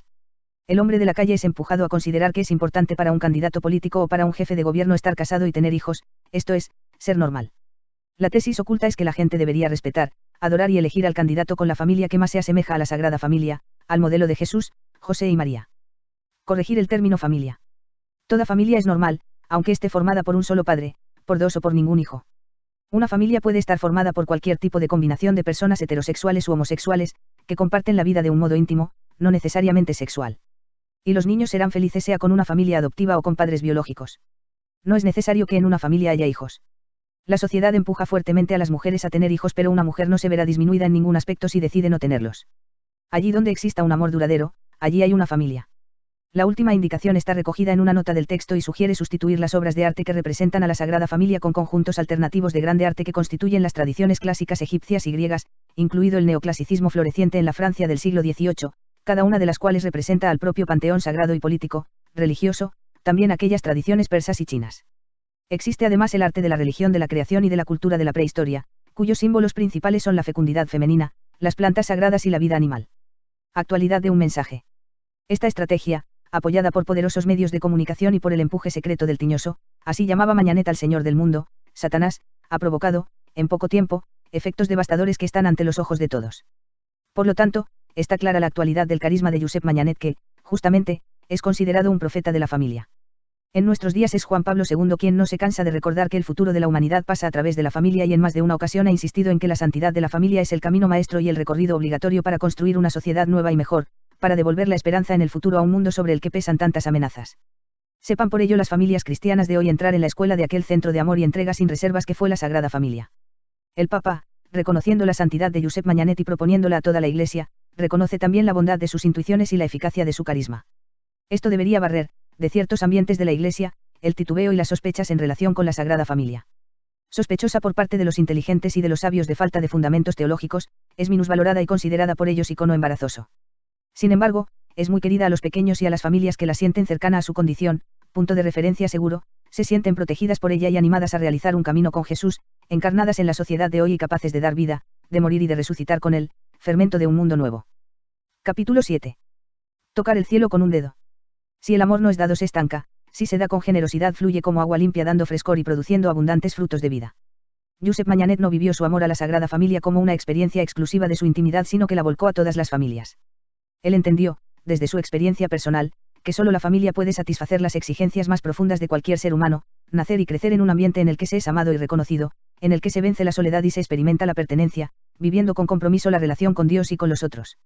Confirmó que la familia no es una invención humana sino divina y que el rechazo de la misma daña al propio hombre. Este rechazo es el origen de la multitud de males que afligen a la sociedad. La familia es un bien social, punto de unión entre el individuo y la sociedad, patrimonio de toda la humanidad. La familia, el objetivo de su obra. Su carisma, la finalidad de su obra, es la formación de familias cristianas y el medio privilegiado es la educación e instrucción de los niños y los jóvenes, la educación e instrucción sólidamente católica de toda la juventud puesta en manos de sacerdotes y estos religiosos ad hoc llamados por Dios, es, a mi pobre entender, el medio más apto, más sencillo y práctico para reformar la familia y con ella la sociedad y volverla a su propio centro, que es la Iglesia católica. Escribía, quisiera el cielo que muchos padres entendieran la grandeza de su ministerio y el poderoso influjo que tienen sobre el futuro de la sociedad. Si sus decisiones no siguieran la moda, dejándose fascinar por falsas pretensiones de grandeza o de carrera para sus hijos, sino que comprendieran la sublime misión que tienen encomendada de hacer presente la paternidad de Dios en medio de los hombres, entonces su casa llegaría a ser verdaderamente una morada de paz y bendición. Tendría aquello que dice Dios por boca de David: poned todo vuestro gusto y vuestra alegría en el servir y alabar al Señor, Él os colmará con sus bendiciones. Así la familia se convierte en un lugar en el que se pregustan las realidades del cielo. En el cuidado atento de las relaciones y en el respeto recíproco se pueden crear los presupuestos para afirmar que se toca el cielo con el dedo. Según Josep Mañanet, en esto es determinante el rol de la mujer, si ella une a todas sus cualidades, un rostro sonriente capaz de apaciguar la rabia, maneras tranquilizadoras que inviten a la paz y a una actitud de ternura y acogedora para el marido, para los hijos y para aquellos a quienes puede ser útil, ella pone las condiciones para crear un ambiente feliz en la tierra que llega a ser un anuncio de felicidad y de gloria eterna en el cielo. Escritor al servicio de la familia. Josep Mañanet fue un escritor infatigable. De él se conservan más de 1000 cartas. Escribió las constituciones para los 2 institutos de los hijos de la Sagrada Familia y de las misioneras hijas de la Sagrada Familia de Nazaret, para ayudar a sus religiosos y religiosas a ser y a actuar según su vocación. Escribió una colección de meditaciones titulada El espíritu de la Sagrada Familia.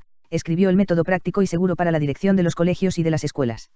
Escribió, como ya hemos recordado, sobre la Sagrada Familia, la Escuela de Nazaret y Casa de la Sagrada Familia. Muchos de sus escritos están dedicados a la familia y aunque reflejan el estilo y la mentalidad de su tiempo, contienen intuiciones que anticipan las urgencias y las necesidades pastorales que han madurado en nuestro tiempo y que esperan todavía ser afrontadas. Él usa su capacidad de escritor sin permitirse vuelos literarios o poéticos, sino como un instrumento para realizar su misión de propagar la devoción a la Sagrada Familia, para apoyar, orientar y ayudar a las familias y para educar cristianamente a los niños y jóvenes. Muy realista, él va directamente al núcleo de las cuestiones, sitúa al lector delante de las verdaderas dificultades y, sin demasiados giros de palabras, llega a la raíz de cualquier mal, el rechazo de Dios y de su presencia en la vida de los hombres. Todo lo demás, en positivo o en negativo, viene por añadidura. Una guía para las familias. El libro dedicado a las familias es el ya citado Preciosa Joya de Familia, que tiene un largo subtítulo particularmente significativo, Manojito de saludables instrucciones, dirigidas principalmente a los padres de familia para vivir ellos en santa paz y saber educar a sus hijos según la doctrina y ejemplos de la Santa Casa de Nazaret. Como era habitual en aquel tiempo, el libro está lleno de sugerencias prácticas, incluso demasiadas. Pero sus indicaciones no son las habituales que encontramos en los manuales escritos por sus contemporáneos. Josep Mañanet tiene su propia originalidad. Baste pensar que, para ser todavía más cercano a la vida ordinaria de las familias, escribe parte del libro en castellano y en catalán, la lengua más familiar que se hablaba en las casas de sus lectores. Además se demuestra un profundo conocedor de las situaciones reales que se vivían en la familia. La suya no es una enseñanza separada, ya que la claridad y la pasión con las que se dirige a las familias dan a entender cuánto las quería y cuánto se sentía cercano de ellas. Él invita a los casados a reconocer la dignidad del matrimonio, es una llamada a la santidad y a la práctica de grandes virtudes, todos los estados son buenos, y en cualquiera de ellos puede uno santificarse con tal al mismo sea llamado por Dios y cumpla en él sus deberes con fidelidad. Resulta, pues, que si bien por muchos siglos y en algunos pueblos, la unión justa y honesta del hombre y la mujer tuvo solo el carácter de simple contrato natural, para quien cree ha sido instituida por el mismo Dios creador allá en el paraíso terrenal entre nuestros padres, Adán y Eva, cuya unión él mandó y bendijo. Siguiendo estas leyes del Señor muchos se santificaron en el matrimonio. Cuando después Jesucristo, Dios y hombre verdadero, vino al mundo para redimir al hombre quiso no solo restituir al matrimonio la dignidad del principio, sino que lo elevó a sacramento.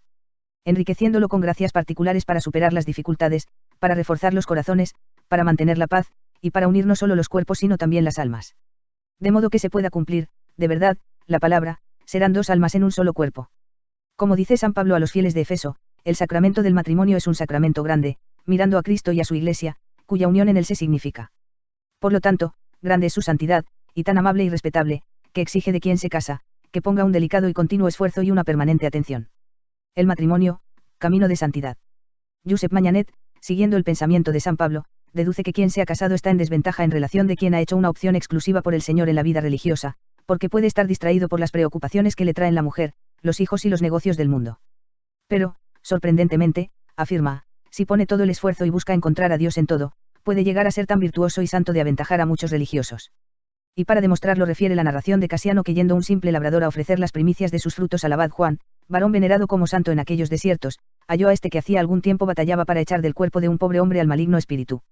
Pero apenas se acercó el labrador, Satanás se alejó inmediatamente. Asombrado, el abad preguntó al labrador qué estado tenía, qué ejercicios hacía y qué virtudes practicaba. A lo que respondió el sencillo labriego, estoy casado y me ocupo en la humilde y trabajosa vida del campo. 11 años a que soy casado y he vivido en paz, amor y quietud con mi mujer, no pasando un día que juntos no hagamos alguna cosa del agrado del Señor. Josep Mañanet está convencido que, si el matrimonio es un proyecto de Dios para el hombre y para la mujer, seguramente Él no permitirá que falte su gracia para que quien se casa pueda servir al Señor con mucha perfección. Casados eran los patriarcas, los profetas, Moisés mismo estaba casado, algunos de los apóstoles estaban casados. No consiguieron quizás un alto grado de virtud y santidad. No son innumerables los santos, hombres y mujeres, que la Iglesia venera en los altares y que se santificaron en el matrimonio. Un sabio consejo que daba a los esposos de su tiempo y es muy útil también para los de hoy, abandonar las sutiles excusas sobre la pesadez de las obligaciones del matrimonio que favorecen la pereza y el abandono y, al contrario, esforzarse generosamente. Se encontrará tiempo para todo. Lo importante es poner en el centro de los propios esfuerzos la relación con la esposa y con la familia sin ir a la búsqueda de compensaciones peligrosas, algunos por apatía y olvido de sus deberes más sagrados y otros porque dominados por las modernas distracciones, abandonan la casa y la familia. Incluso si trabajan cada día para poder ganar el pan y afrontar las otras necesidades de la casa, al fin del día, no sosteniendo el peso de las relaciones familiares prefieren frecuentar los círculos, el café o las tabernas, descuidando completamente a la esposa y los hijos. Es importante estar cercanos a Dios para conseguir el discernimiento y el equilibrio justo. Equilibrio que es necesario tener también para valorar el compromiso en la Iglesia y por las devociones que ocupan demasiado tiempo con prejuicio de los deberes precisos que se tienen en casa y para la familia. Una verdadera devoción ayuda al cumplimiento de los propios deberes y deja tiempo para lo demás. Necesidad de una buena preparación. Ve clara la necesidad de una buena preparación para el matrimonio, no porque el estado matrimonial sea el más común entre los hombres, es menos indispensable pensarlo con toda seriedad y sin pasión. No hay duda de que se trata de una opción entre las más importantes de la vida, tanto es así que, el dicho popular resuena, antes no te cases, mira lo que haces. De hecho, se trata de una elección de la que depende, en gran parte, la salvación o la condenación eterna y de vivir una vida de paz y tranquilidad o de inquietud y sin sabores continuos. Y esto solo indica suficientemente ser el negocio de suma importancia y que no debe procederse a la ligera. Es la misma preocupación que tienen, hoy, los obispos cuando insisten en la necesidad de que quien se casa en la Iglesia tenga pleno conocimiento de sí, de la elección que hace y del sacramento que recibe. No existiendo entonces los cursos prematrimoniales para los novios, Josep Mañanet confía esta tarea a los padres que, como preparación remota, se preocupen de educar a los hijos en el amor desde pequeños. Cuando están en la edad de elegir y se sienten llamados al matrimonio, no obliguen a los hijos a hacer opciones según sus proyectos, sino que les dejen la libertad de elegir. Instrúyanles acerca de 3 argumentos principales: el amor conyugal que no es solo físico sino sintonía de corazón y mutua estima, la fidelidad que deben mantener los esposos entre ellos, acompañada de una confianza mutua y de una recíproca y continua atención, por último los actos de amor, de trabajo, de obsequio que los esposos deben tener entre ellos. Deben ser premurosos el uno hacia la otra, para prestarse auxilios tanto en las necesidades pertenecientes al cuerpo como aquellas que miran al espíritu. Una vez casados, marido y mujer deben ayudarse para que entre ellos el amor no disminuya sino que aumente con el respeto y la paz. La unión matrimonial se fortalece y consolida a través de la unidad de intenciones entre los esposos, de modo que, las decisiones de ambos sostengan esta feliz armonía de afecto, y así todo se soporta, todo se excusa y se sufre considerando que el amor es fuerte como la muerte. La armonía y la paz en la familia. Según Josep Mañanet, nada es más hermoso en familia que la armonía y la paz, así como la discordia turba el corazón de la persona, así la serenidad y la armonía, especialmente en la pareja, son las cosas más hermosas que se puedan desear. Una profunda serenidad y la armonía recíproca constituyen la gran felicidad de los esposos y son el fundamento de la sociedad. Tanto es así, que la palabra de Dios nos dice: de 3 cosas me he adornado y me hago hermosa a los ojos del Señor y de los hombres, la comprensión entre los hermanos, la amistad entre los vecinos de casa, hombre y mujer que están de acuerdo. Tal armonía es un sólido fundamento que hace prósperos los hogares y felices las familias que el Señor colma de bendiciones.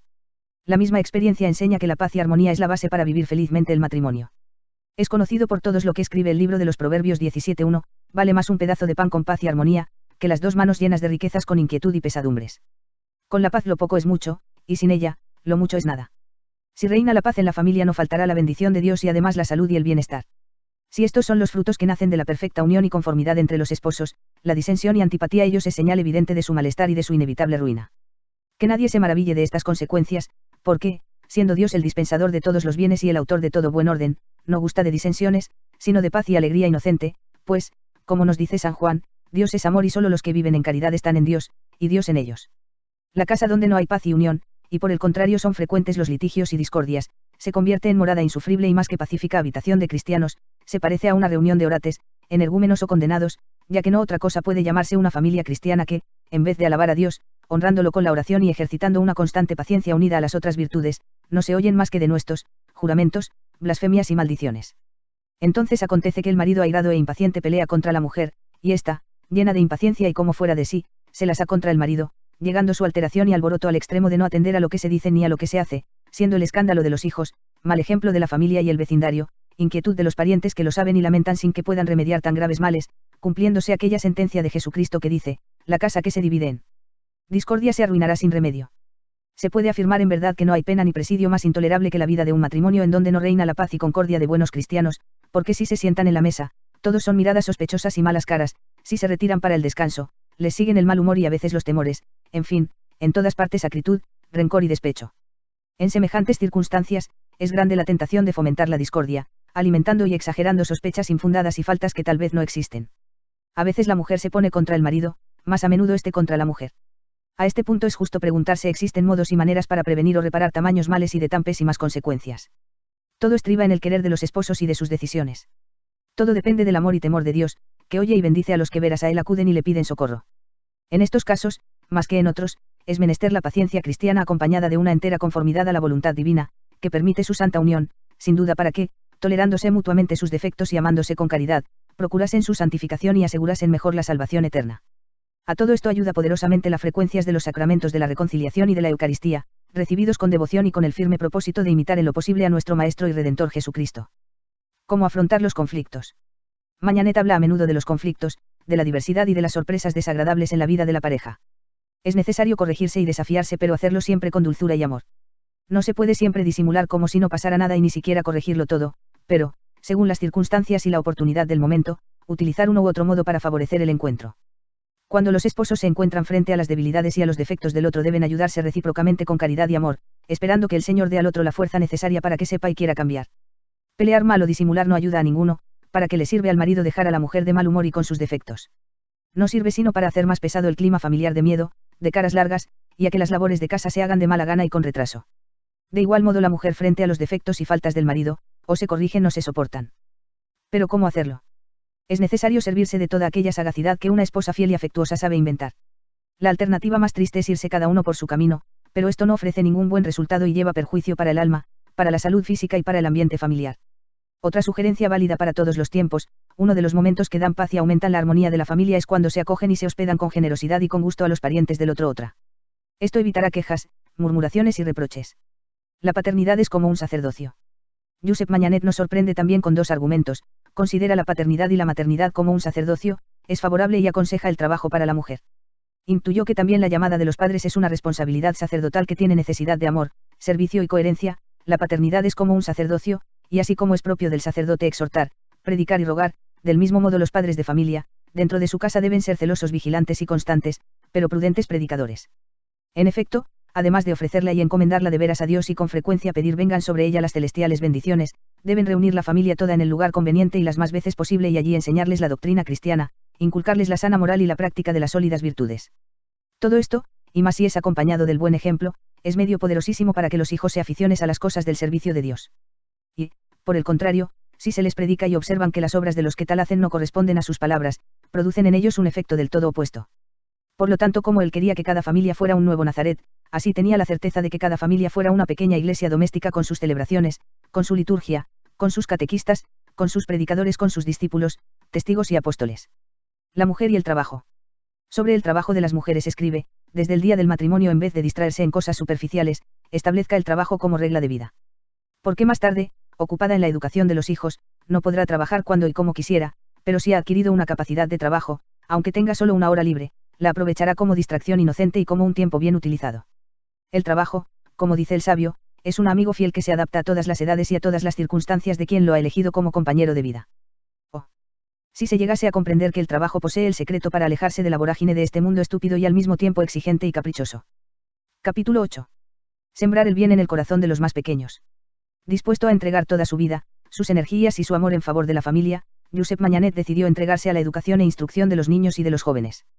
Considera que este es el camino más justo para formar nuevas familias verdaderamente cristianas, capaces de cambiar el mundo. Sabía que era el camino más largo y requería esfuerzo, confianza, paciencia y sobre todo mucho amor, pero era el camino de Nazaret, donde Jesús permaneció 30 largos años preparándose para cumplir su misión. La cultura del corazón y de la inteligencia. Cuando Josep Mañanet habla de educación e instrucción, trata de decir que es necesario cuidar en los niños y en las niñas, preocupación bastante nueva en aquellos tiempos, un crecimiento integral de su persona. La cultura del corazón debe ser el primer objetivo de la educación de la juventud. A la cultura del corazón debe añadirse, a la par, la cultura de la inteligencia. Por lo tanto, una educación del corazón y de la mente. No se cansa de repetir: los educadores trabajen con todas sus fuerzas y sean capaces de infundir en el corazón de los jóvenes no solo la ciencia, sino principalmente la piedad y las sólidas virtudes. Un corazón educado es un corazón enamorado del bien y de la belleza. En efecto, el corazón es el ámbito más íntimo de la persona, donde reside la voluntad y la conciencia, donde se toman las decisiones más importantes. La verdadera paz y la alegría residen en el corazón, esto es, son signo de una buena conciencia. No es menos importante la cultura del conocimiento. Es necesario que demos a nuestros alumnos una instrucción sólida y profunda válida para cada profesión. La razón es que, pronto, estos jóvenes deben construir la sociedad y reconstruir el mundo. Pero, ¿cómo llegarán a conseguirlo si la enseñanza no ha sido profunda? Sabiamente él insiste en que los jóvenes reciban una instrucción sólida porque fruto de la ignorancia es la ordinariedad y la presunción, una instrucción superficial no contribuye a hacer al hombre humilde y útil para sí y para los demás, sino que lo llena de vanidad y de orgullo, creyéndose de tener capacidades y cualidades que no tiene. Es necesario hermanar lo útil con lo agradable, lo sólido con lo brillante, evitando no obstante el hacer de nuestros discípulos sabios a la violeta y por consiguiente orgullosos y presumidos. Sistema preventivo. Se trata de una educación que tenga en cuenta el crecimiento y la maduración de los pequeños y de los jóvenes en todas las dimensiones de la persona, para que lleguen a ser libres y autónomos, capaces de ser protagonistas de la propia historia y comprometidos en la mejora de la sociedad. Josep Mañanet, como Giovanni Bosco, es un defensor convencido del sistema preventivo en la educación. Esta es la razón por la que empieza con los más pequeños. No debemos olvidar que el corazón del niño es como un pedazo de cera blanda en el que puede imprimirse con facilidad la imagen que se quiera. Dichoso aquel que logra que la primera figura impresa en estos tiernos corazones de la juventud sea la de Jesús, nuestro divino Redentor. Prevenir es mejor que curar, por eso recomendaba que en sus escuelas se procure prever y evitar los errores antes que castigarlos. Es más fácil dificultar la entrada que hacer salir al intruso, dice la Biblia. Es un gran error aquel de quien, viendo ciertas extravagancias, caprichos y otros defectos en los niños, los considera travesuras de la niñez, diciendo que los corregirán cuando sean más grandes y tengan mayor capacidad de juicio. No se dan cuenta de que cuanto más se atrasa la corrección, más se arraiga un vicio o un defecto que después es muy difícil eliminar. La paternidad de la cultura. Él decide dedicarse a la educación y a la enseñanza para salvar a los niños de la calle y de una educación a la moda que niega toda autoridad. Mañanet en cambio invita al educador a orientar a los niños con autoridad, ejercitada de un modo competente y no autoritario. Quien se dedica a la educación está investido de una segunda paternidad, la paternidad de la cultura y de la formación del alma, que se acerca mucho a la paternidad natural. Esta paternidad es ejercida con amor y con espíritu de servicio, no con poder. Buscando de convencer más que de obligar y recordando que los jóvenes tienen necesidad de modelos de vida más que de maestros. Por lo cual el que es maestro debe poner su principal cuidado en que a todas sus lecciones y explicaciones preceda por el buen ejemplo, porque si es muy cierto que la instrucción alumbra el entendimiento, también lo es que los sanos ejemplos cautivan suavemente el corazón. Los chicos son más atraídos por las buenas acciones y por la coherencia en las opciones de vida que por los avisos y preceptos. Esto presupone un auténtico y gran amor para los niños y los jóvenes. Es necesario conquistar a los niños más con el amor que con el rigor. El amor con todos tiene corazón de padre, de todos se compadece y a todos trata con afecto, benevolencia y maneras cariñosas y a la par persuasivas, e inclinada mejor a recompensar que no a castigar. Más ánimos que castigos. Josep Mañanet está convencidísimo de que es siempre mejor evitar el castigo, recurrir a una santa y noble motivación. Nuestro método de educar y de enseñar se debe distinguir justo por esto, saber entretener y animar a los niños sin castigarlos o castigándolos poco. Cuanto mejor es la educación, menos tiene necesidad de castigar, cuanto menos frecuentes son los castigos, tanto son más eficaces. Si el castigo fuera necesario, sea dirigido a corregir los comportamientos equivocados, no a humillar la persona de los niños. Cuando hay que reprender a alguien es necesario huir de las palabras humillantes y mordaces, evitando cualquier tipo de exageración. Pero cuando el castigo llega a estar justificado, es necesario tener el coraje de castigar. Un castigo justo no es odio, sino un acto de verdadero amor. Es mejor castigar que permitir la perdición temporal y eterna de uno mismo. Demasiada compasión es debilidad y la debilidad es altamente perjudicial para los niños. Es mejor castigar cuando los niños son muy pequeños, después la edad, si se está atento, perfecciona las cosas por sí misma. El educador no se tiene que mostrar nunca enfadado, irritado, colérico y amigo de los castigos. Nunca castigos con rigor y mucho menos con golpes. La penitencia ha de servir de estímulo y no para mortificar. Para que el castigo sea eficaz es necesario darle el justo valor, ha de ser un castigo equilibrado y proporcionado. A los castigos dados con demasiada frecuencia y de un modo indiscriminado, los niños se acostumbrarán y estos perderán la eficacia. Cualidades del buen educador. Josep Mañanet cree que la responsabilidad de dedicarse a algo tan grande y decisivo para la vida de los niños debe estar acompañada, además de las motivaciones superiores, de capacidades humanas importantes. Antes que nada el educador ha de ser una persona equilibrada, constante y de una gran firmeza. Ha de estar dotado de buen humor, no tendrán nunca la cara triste y melancólica, casi aburrida y fastidiada por la enseñanza, al contrario estén alegres y manifiéstense satisfechos e interesados por el bien y el provecho de los alumnos. Ejercitando su actividad tengan un buen aspecto, agradable, alegre y lleno de caridad. Sean capaces de escuchar y respetar a los niños. Si se quiere tener el respeto de los alumnos y enseñarles con el buen ejemplo, es necesario respetarles y evitar preferencias. Es necesario escuchar siempre con calma sus razones y no imponer por la fuerza y siempre las propias. Con los niños y los jóvenes se necesita una gran paciencia. Josep Mañanet habla de una paciencia heroica. Es muy difícil, si no imposible, llenar debidamente el ministerio de la educación sin la virtud de la paciencia. En efecto, de gran caudal de paciencia debe estar provisto el maestro para no alterarse y soportar tantas ligerezas, necedades y aún malicias de los jóvenes alumnos. Educar a los otros tiene más mérito que el martirio. ¿Cuántos actos de paciencia, de dulzura y de caridad son necesarios hacer durante los largos horarios y a lo largo de tantos días, que se suceden, dedicados enteramente a este ministerio? Existe además una cualidad que las resume todas, la bondad. Si debemos sembrar el bien en el corazón de los niños y de los jóvenes, el medio más apto que comprende todos los demás, es la bondad. Si todo nuestro esfuerzo se ir del corazón, va directamente a su corazón y así serán conquistados inmediatamente y entonces todo es posible, a favor del bien sobre el mal. Una pedagogía familiar. Para Josep Manyanet todo esto tiene un nombre significativo, pedagogía familiar. No solo porque en sus escuelas se respira un clima de acogida familiar, sino porque implica, en la realización de su proyecto, a una gran familia, toda la familia. Implica a la familia de Dios, la Trinidad, de la cual proviene la idea de familia. Arquetipo de toda familia. Dios es el eterno educador del hombre, nosotros, como educadores, somos los colaboradores de Dios. Él ha puesto en el hombre una profunda nostalgia de sí, por lo que el corazón del hombre está inquieto hasta que no se llene de la presencia y de la verdad de Dios. Esta intuición de San Agustín, Manyanet la explica con una imagen original: Dios quiere principalmente el corazón del hombre al que creó para que lo amara, y en este amor no admite ninguna competencia. Como la aguja magnetizada de la brújula tiembla y no se para hasta que no encuentra el norte, que es su centro, así el corazón el hombre vive inquieto y agitado mientras va a la búsqueda de otras cosas fuera de Dios, que debe ser siempre y en todo su último fin. Cuando Dios, que es relación eterna, está en el centro del corazón del hombre, él es capaz de cultivar las buenas relaciones con los otros. Dios, verdad eterna, ha puesto en el ánimo del hombre y en su mente una profunda sed de verdad y una llamada fuerte al conocimiento, pero considérese que las ciencias no pueden encontrar la unidad sino en el seno de una idea superior, la idea de Dios. La ciencia de Dios es la idea madre que dirige, coordina y vivifica todas las otras. Implica a la Sagrada Familia, Trinidad en la tierra.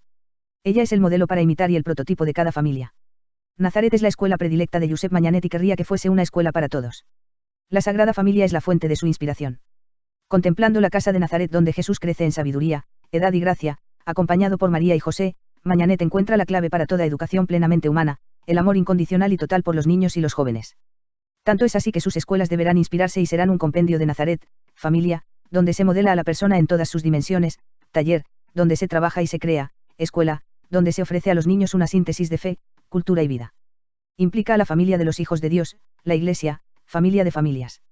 Josep Manyanet amó a la Iglesia y se sintió siempre en comunión con el Papa y los obispos, sucesores de los apóstoles, buscó de entusiasmar a los jóvenes para que vivieran felices su pertenencia a esta gran familia. Seguros de tener un puesto privilegiado en el corazón de una madre que tiene por ellos un amor especial y cosas siempre nuevas que proponer, el catolicismo debe ser presentado a los jóvenes como agente de vida nueva, anunciador de aquello que es hermoso, justo, útil y santo. Él precedió y siguió a las preocupaciones y las enseñanzas de la Iglesia, fue un hijo fiel y obediente, sobre todo en los momentos más difíciles. Su obra nació en la Iglesia y para la Iglesia con la aprobación de su obispo. Con él mantuvo siempre un estrecho contacto para informarle y para pedirle consejos y ánimo. Cuando recibió de la Santa Sede el decreto de aprobación del Instituto de los Hijos de la Sagrada Familia el 22 de junio de 1901, él se puso a llorar como un niño y, después de haberlo leído dijo: me siento más feliz de saber que mi obra ha merecido la aprobación del Papa que si me lo hubiera dicho un ángel, porque la aparición de un ángel habría podido ser una ilusión, pero la aprobación del Papa es una realidad ciertísima e infalible para todos. Los padres, primeros y principales educadores.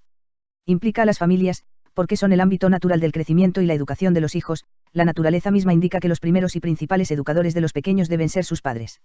Los hijos, de hecho, tienen tendencia a imitarles incluso en las imperfecciones. De esto se deduce el cuidado atento y la solicitud continua que deben tener los padres por una buena y cristiana educación de los hijos. Los padres sigan y dirijan a los hijos sin renunciar nunca a su deber de autoridad que anima, incita a esforzarse y a vencer la pereza, sabe ir contracorriente y, cuando es necesario, corrige. Es importante que los hijos vean en nosotros decisión y convicción en la transmisión de los valores en los que creemos y comprendan que el deseo de hacerlo nace solamente del profundo amor por sus personas y por su salvación eterna. Los padres no se desanimen frente a las dificultades de un hijo que no quiere aceptar consejos y avisos. Tengan confianza en Dios y confíen que él tarde o temprano hará fructuosos sus esfuerzos. Josep Manyanet sabe que las madres tienen un papel decisivo en la educación. Madres, educad a vuestros hijos. Este alimento espiritual es tan importante para vosotras y para vuestros hijos como el físico. Oh madres. Educad vosotras mismas a vuestros hijos, durante el mayor tiempo posible. Aquello que se recibe en la infancia, cuando no se tiene pleno conocimiento con la mente pero el corazón ya es capaz de asimilar, incide de un modo significativo en toda la vida. Por ello los padres, deberían comenzar la enseñanza justo cuando los niños aprenden a repetir las primeras palabras, sobre todo las madres mientras les visten y desnudan. Es entonces cuando se incide más en sus tiernas mentes y en sus cándidos corazones las cosas que se les dicen y enseñan. No solo, sino que permanecerá en ellos la persuasión de la bondad y necesidad de aquellas cosas relacionándolas con el hecho de que quien se las comunicaba, en aquel momento, les amaba mucho y les acariciaba. Los padres no pueden delegar enteramente la educación a la escuela. No es suficiente enviar a los hijos a la escuela, después de los padres, vienen en este campo los sacerdotes y los maestros. Nótese que decimos después de los padres, para que estos comprendan que no están dispensados de sus obligaciones por el simple hecho de enviar a sus hijos al catecismo parroquial o a la escuela, sino que, además de la enseñanza impartida en casa por ellos, deben reconocer con solicitud sincera, si realmente asisten a la explicación hecha por el sacerdote, si frecuentan puntual y constantemente la escuela. Josep Mañanet subraya a menudo que su obra nace como una ayuda para la familia, no para sustituirla. Ya en sus apuntes, que explican los objetivos del primer colegio abierto en Barcelona, escribe: una instrucción sólidamente religiosa y una educación paternal, fina y esmerada, acompañada de una vigilancia nunca interrumpida, son las más firmes garantías que podemos ofrecer a los padres que deseen educar a sus hijos según los principios de la fe y de la moral católicas. Por lo tanto, los primeros educadores de los hijos son los padres, por eso las escuelas fundadas por Josep Mañanet prevén la escuela de padres, para que ellos, siendo buenos esposos, puedan cumplir de la mejor manera su responsabilidad educativa. Una familia para las familias. Implica a las familias religiosas fundadas por él. Así le gustaba llamar a las congregaciones de los hijos de la Sagrada Familia y misioneras hijas de la Sagrada Familia de Nazaret. Hombres y mujeres que, fascinados por su carisma, viven con él la experiencia familiar de Nazaret y se dedican generosamente a enriquecer a la Iglesia con el don de la atención a aquello que es el fundamento de todo, la familia. Hombres y mujeres que, movidos por la fe y dotados de una profunda madurez humana y espiritual, dedican toda su vida a la educación y la instrucción de los niños y de la juventud. Hombres y mujeres que por la santidad y la cultura saben estar a la altura de los tiempos, dado que la ciencia no es menos necesaria que una vida santa. Él fundó a los hijos de la Sagrada Familia en 1864, cuando todavía estaba en Tremp. Si bien al inicio experimentó muchas desilusiones, tuvo después la satisfacción de que su familia religiosa fuera aprobada por el Papa, tal y como hemos recordado.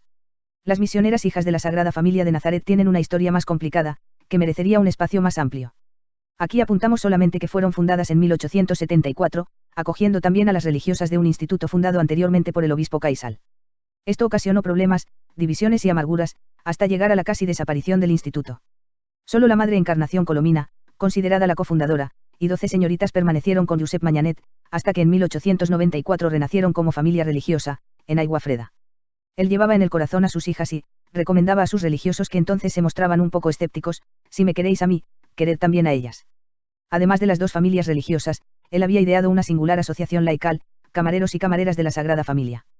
Quería así congregar el mayor número posible de personas a fin de que honren, veneren e imiten a la amabilísima Trinidad de la Tierra, Jesús, María y José, y apoyar y favorecer la obra educativa. Como ya hemos visto, su obra, al principio, a duras penas despegó, pero desde 1877, después de la apertura del primer colegio en Sant Andreu de Palomar, él abrió una media de una nueva escuela o un nuevo colegio cada año.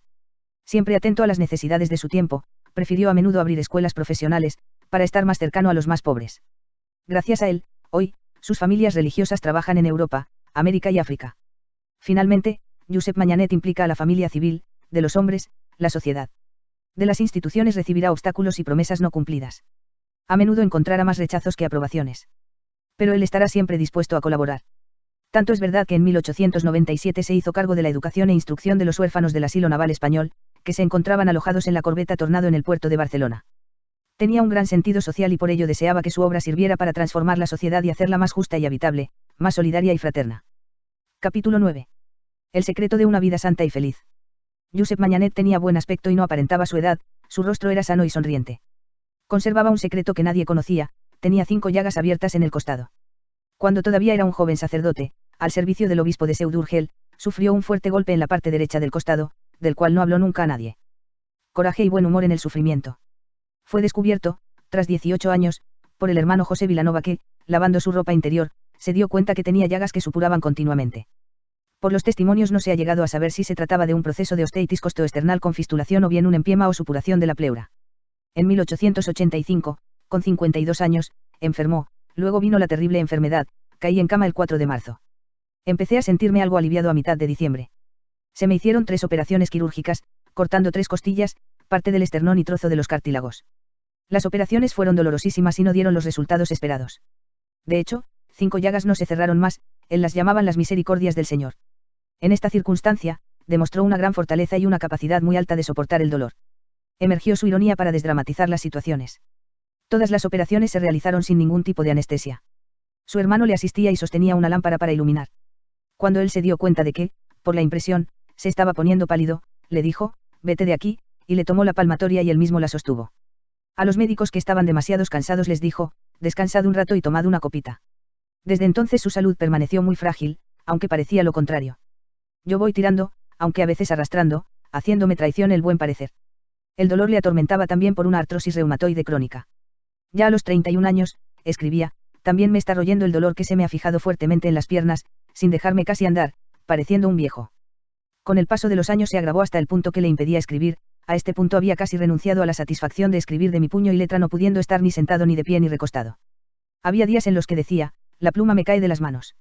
Su reacción era, la crucecita de cada día no puede faltar. Alabado sea Dios. Dos grandes alegrías antes de morir. A pesar de las enfermedades y los achaques, tuvo la satisfacción de sobrepasar el 1900 y de ir, peregrino, a Roma para celebrar con emoción el jubileo. El inicio de nuevo siglo le proporcionó dos grandes alegrías, la aprobación, en junio, de la Congregación de los Hijos de la Sagrada Familia por parte del Papa León XIII, la reapertura, en septiembre, del Colegio San José de Tremp. Tuvo así la ocasión, de saludar por última vez, como cuando era un niño, a su belleza, la Virgen de Valdeflors. Después se enfermó por última vez. Era a primeros de diciembre, él tenía 68 años. Hacía mucho frío y una fuerte bronquitis la ocasionó fiebre alta. El día de la Inmaculada, el 8 de diciembre, quiso levantarse para celebrar la misa con la comunidad y para festejarla juntos en la mesa. Después los hermanos le obligaron a permanecer en la cama. Llamado el doctor, diagnosticó una doble pulmonía. A pesar de estar muy grave, cuando le traían las medicinas, continuaba a bromear, tanta cosa para querer que llegue a los 70 años. A uno de los sacerdotes que le preguntó si quería dejarlos huérfanos, respondió con un hilo de voz, pero firme, si todavía soy necesario, no rechazo el trabajo. Cuando ya estaba llegando al final, el subdirector general, Buenaventura Muyol, le propuso, con un cierto titubeo, recibir el sacramento de la unción de los enfermos. Él respondió rápidamente, un cristiano, y mucho menos un sacerdote, no se afecta por eso. Pronto, pronto. El llanto de una familia. Acompañado por la oración de sus hijos que, a duras penas, aguantaban las lágrimas, Josep Mañanet, después de haber pronunciado con los ojos, con el corazón y con el alma, Jesús, José y María, expire en paz con vosotros el alma mía, dejó esta vida. No estaba más con nosotros. Era el amanecer el 17 de diciembre de 1901. Como publicó el diario El Correo Catalán, todo el barrio se estrechó a su alrededor, trabajadores, mujeres y niños, como una familia que llora una pérdida irreparable. Nueva confirmación de que la virtud es en todos los tiempos y lugares reconocida y admirada. Josep Mañanet no dejó un estamento escrito, pero su vida se ha convertido en una herencia preciosa para la Iglesia, para sus hijos e hijas, para las familias, para los niños y los jóvenes y para la sociedad. Su carisma, su obra y su santidad son un mensaje atractivo y actual para todos. El buen humor con el que afrontó los últimos momentos de su vida, nos dice que estar cercanos a Dios nos hace felices y hace buena la vida. Nos hace capaces de afrontarlo todo, no te extrañes de que la presencia de Dios dé paz, tranquilidad y alegría y de que el alma unida a Dios sienta estos beneficios. Esto es natural, sería extraño que el fuego helara y el que el frío provocase calor. Cultivar la virtud en la propia vida es aquello que hace fácil, estable, alegre y atrayente el bien y la belleza. Una continua y feliz relación con Dios y el esfuerzo en la práctica de las virtudes construyen la bondad del hombre, y de esta bondad el mundo de hoy tiene urgente necesidad. Josep Mañanet nos invita él mismo, sin saberlo, a aprovecharnos de su ejemplo. En efecto, decía, como una abeja trabajadora extrae de las flores lo mejor y más sustancioso para elaborar el dulce y perfumado panel de miel, así cada uno debe imitar de los otros los ejemplos y las virtudes que juzga, para él, más edificantes. Es como si dijera, si algo de mi vida os puede ser útil, no hagáis cumplidos, cogedlo sin ningún reparo. Es como una donación espiritual de órganos. Su herencia. Antes que nada nos deja como herencia un pensamiento hermoso. Con esta expresión comunicó a su obispo y amigo Kaisal la idea de construir el templo expiatorio de la Sagrada Familia. Para nosotros es una invitación a descubrir toda la belleza de nuestra vida para que llegue a ser, con la ayuda de un arquitecto divino, una obra maestra. Es una invitación a dejarse conquistar por la belleza de Dios que se ha manifestado, de modo extraordinario, en la Sagrada Familia de Nazaret para captarla y llevarla a las familias y a la sociedad. Es una invitación a dejarse fascinar por la belleza que está presente en la inocencia de los niños, para preservarla, custodiarla, y hacer así más hermoso el mundo. Es una invitación a no acabar nunca de maravillarse frente a la belleza de la naturaleza y de la creación, para respetarla y gozarla. Es una invitación a admirar la belleza del arte, de la música, de todo aquello que el hombre es capaz de expresar con su genio, con su fantasía y su capacidad de realizar, desde la pequeñez, grandes obras. Es una invitación a seguirlo para dejarse fascinar por la belleza de su ideal y de su misión, cuánto es hermosa tu misión, hijo de la Sagrada Familia. Es nada menos que la misma que Jesús confió a los apóstoles, esto es, enseñar y procurar la salvación de los hombres. Volver a Nazaret. Josep Mañanet nos deja el amor de sus amores, la Sagrada Familia de Nazaret. Nos revela también el secreto de su espiritualidad. El modo más sencillo para acercarse a Dios y para permanecer con Él, visitar cada día Nazaret. En Nazaret está la casa santa por excelencia. Donde se aprende a servir y amar a Dios en espíritu, a ser útiles al prójimo, a corregir los propios defectos y a dominar la concupiscencia y a obrar con pureza de intención. No es una experiencia difícil o complicada. Está al alcance de todos, de los consagrados, de las familias y de los más sencillos. Permanecer en la pequeña casa de Nazaret para descansar, contemplar y aprender. Para comprender que la alegría y el deseo de Dios es estar cercano al hombre y vivir con él. Hasta tal punto que Jesús, su Hijo, en la encarnación, se hace el esposo de la humanidad. Un esposo que ama tanto a su esposa que permanece largamente con ella para compartir la vida cotidiana, en una relación afectuosa y solidaria, hasta llegar, después, a entregarle la propia vida en la cruz. Antes de hacerlo, pide al Padre le conceda que, al final de los tiempos, su esposa se mantenga cercana a él, allí donde él está, vivo y resucitado, en un eterno Nazaret. Mientras tanto continúa siendo un Dios con nosotros, como en Nazaret, en la Eucaristía, para alimentar nuestra fe, esperanza y caridad. Volver de Nazaret para confirmar que el proyecto de Dios no ha cambiado, la familia es el centro de la humanidad. Es el lugar natural para el nacimiento y el crecimiento del hombre. Es el fundamento de la Iglesia y de la sociedad. Ir a Nazaret para superar el prejuicio de Natanael y de todos los escépticos como él, de Nazaret, puede salir algo bueno. Abrirse, por el contrario, a las sorpresas de Nazaret para saborear las primicias del reino de Dios que, antes de manifestarse, estaba ya en medio de nosotros en una familia humana como las nuestras. Para robar con los ojos del corazón el oficio de la humildad, de la vida oculta, del esfuerzo constante y silencioso, de la paz, la alegría, el abandono a la voluntad de Dios. Para mirar al mundo, sus conquistas, progresos, preocupaciones, tragedias, contradicciones desde el punto de vista de Nazaret, desde la mirada limpia de quien quiere entregar su vida para salvarlo. Para mantener, en las opciones de la vida, la misma proporción de Nazaret, una larga preparación para las grandes empresas. Una paciencia heroica para que cada persona tenga la posibilidad de crecer en sabiduría, edad y gracia. 30 años para dar profundidad al testimonio personal y a la misión de la Iglesia. Para que el anuncio del Evangelio no se convierta en mera propaganda ocasional, de exhibicionismo o proselitismo a toda costa. Para no ir a la búsqueda de sensaciones o de las cosas extraordinarias, sino tener la capacidad de Nazaret para transformar lo cotidiano, el día más aburrido y ordinario, en una fiesta. Como primicia de la fiesta sorpresa que Dios nos está preparando y que no terminará jamás. Para saborear la vida en todos sus gustos y disgustos, dulces y amargos, con la pequeñez, sencillez y alegría de Nazaret. Una vida comprometida. Josep Mañanet quiere que cada uno se sienta responsable del destino del mundo y de la sociedad. Juntos podemos construir un mundo nuevo. Él pone todas sus esperanzas en los niños y los jóvenes, futuro de la humanidad. Si ellos serán capaces de formar familias nuevas, ellas llegarán a ser el laboratorio del que nacerá la paz para un mundo más solidario y fraterno. Él desea que el hombre vuelva a Dios con el corazón para que cese el deterioro de las familias, las frecuentes calamidades naturales que destruyen los cultivos, las epidemias de los árboles y de las plantas, de los animales y de los pájaros, las enfermedades y las epidemias, las catástrofes casi diarias y agresiones del mar y de la tierra, las inquietudes y el malestar continuo y general en todas las clases sociales. Hoy añadiría, para que cesen los odios, las guerras, el terrorismo. Josep Mañanet, tenaz e infatigable, no soportaba la pereza, la indolencia o la indecisión. En más de una ocasión tuvo que contenerse la agitación, con firmeza, ante quien no tenía su mismo entusiasmo. En otras ocasiones pidió perdón a quien había reprendido, con excesiva rigidez, porque no seguía su mismo ritmo de trabajo. Nos invita a no malgastar nuestra vida, sino a entregarla generosamente a los demás. A tener un gran sueño para alcanzar y un proyecto detallado para realizarlo. A tener una vida plena y activa. A esforzarse en el trabajo y no permanecer nunca ocioso u holgazán. Y cuando llama el amor, a decidirse por el amor y la familia. Nos invita a decir un sí decidido al Padre, como el sí de Jesús, María y José. Como su sí. Píldoras de devoción y de cordura. Josep Mañanet vivía continuamente en la presencia de Dios. La suya era una oración confiada. Utilizaba el lenguaje del amor, el lenguaje del deseo, hasta identificarse con Desideria. Era, a menudo, una oración alegre y de alabanza. De hecho, escribió algunos goigs, gozos, alabanzas sagradas en versos propias de la tradición catalana. Cuando estaba muy ocupado y no encontraba tiempo para dedicarse largamente a la oración, recurría a oraciones breves, las jaculatorias. Hoy, en la época de los móviles, las podríamos llamar SMS, mensajes breves, dirigidos a Dios y a la Sagrada Familia. También de estos nos ha dejado algunos: Padre amoroso, ilumina mi mente, fortalece mi fe, sostén mi pobreza. Dios amable, esposo de mi alma, tú solo eres digno de ser amado sobre todas las cosas.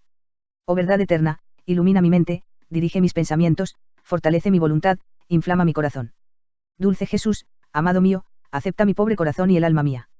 Quiero convertirme, Señor, por eso te suplico que no dejes de amarme.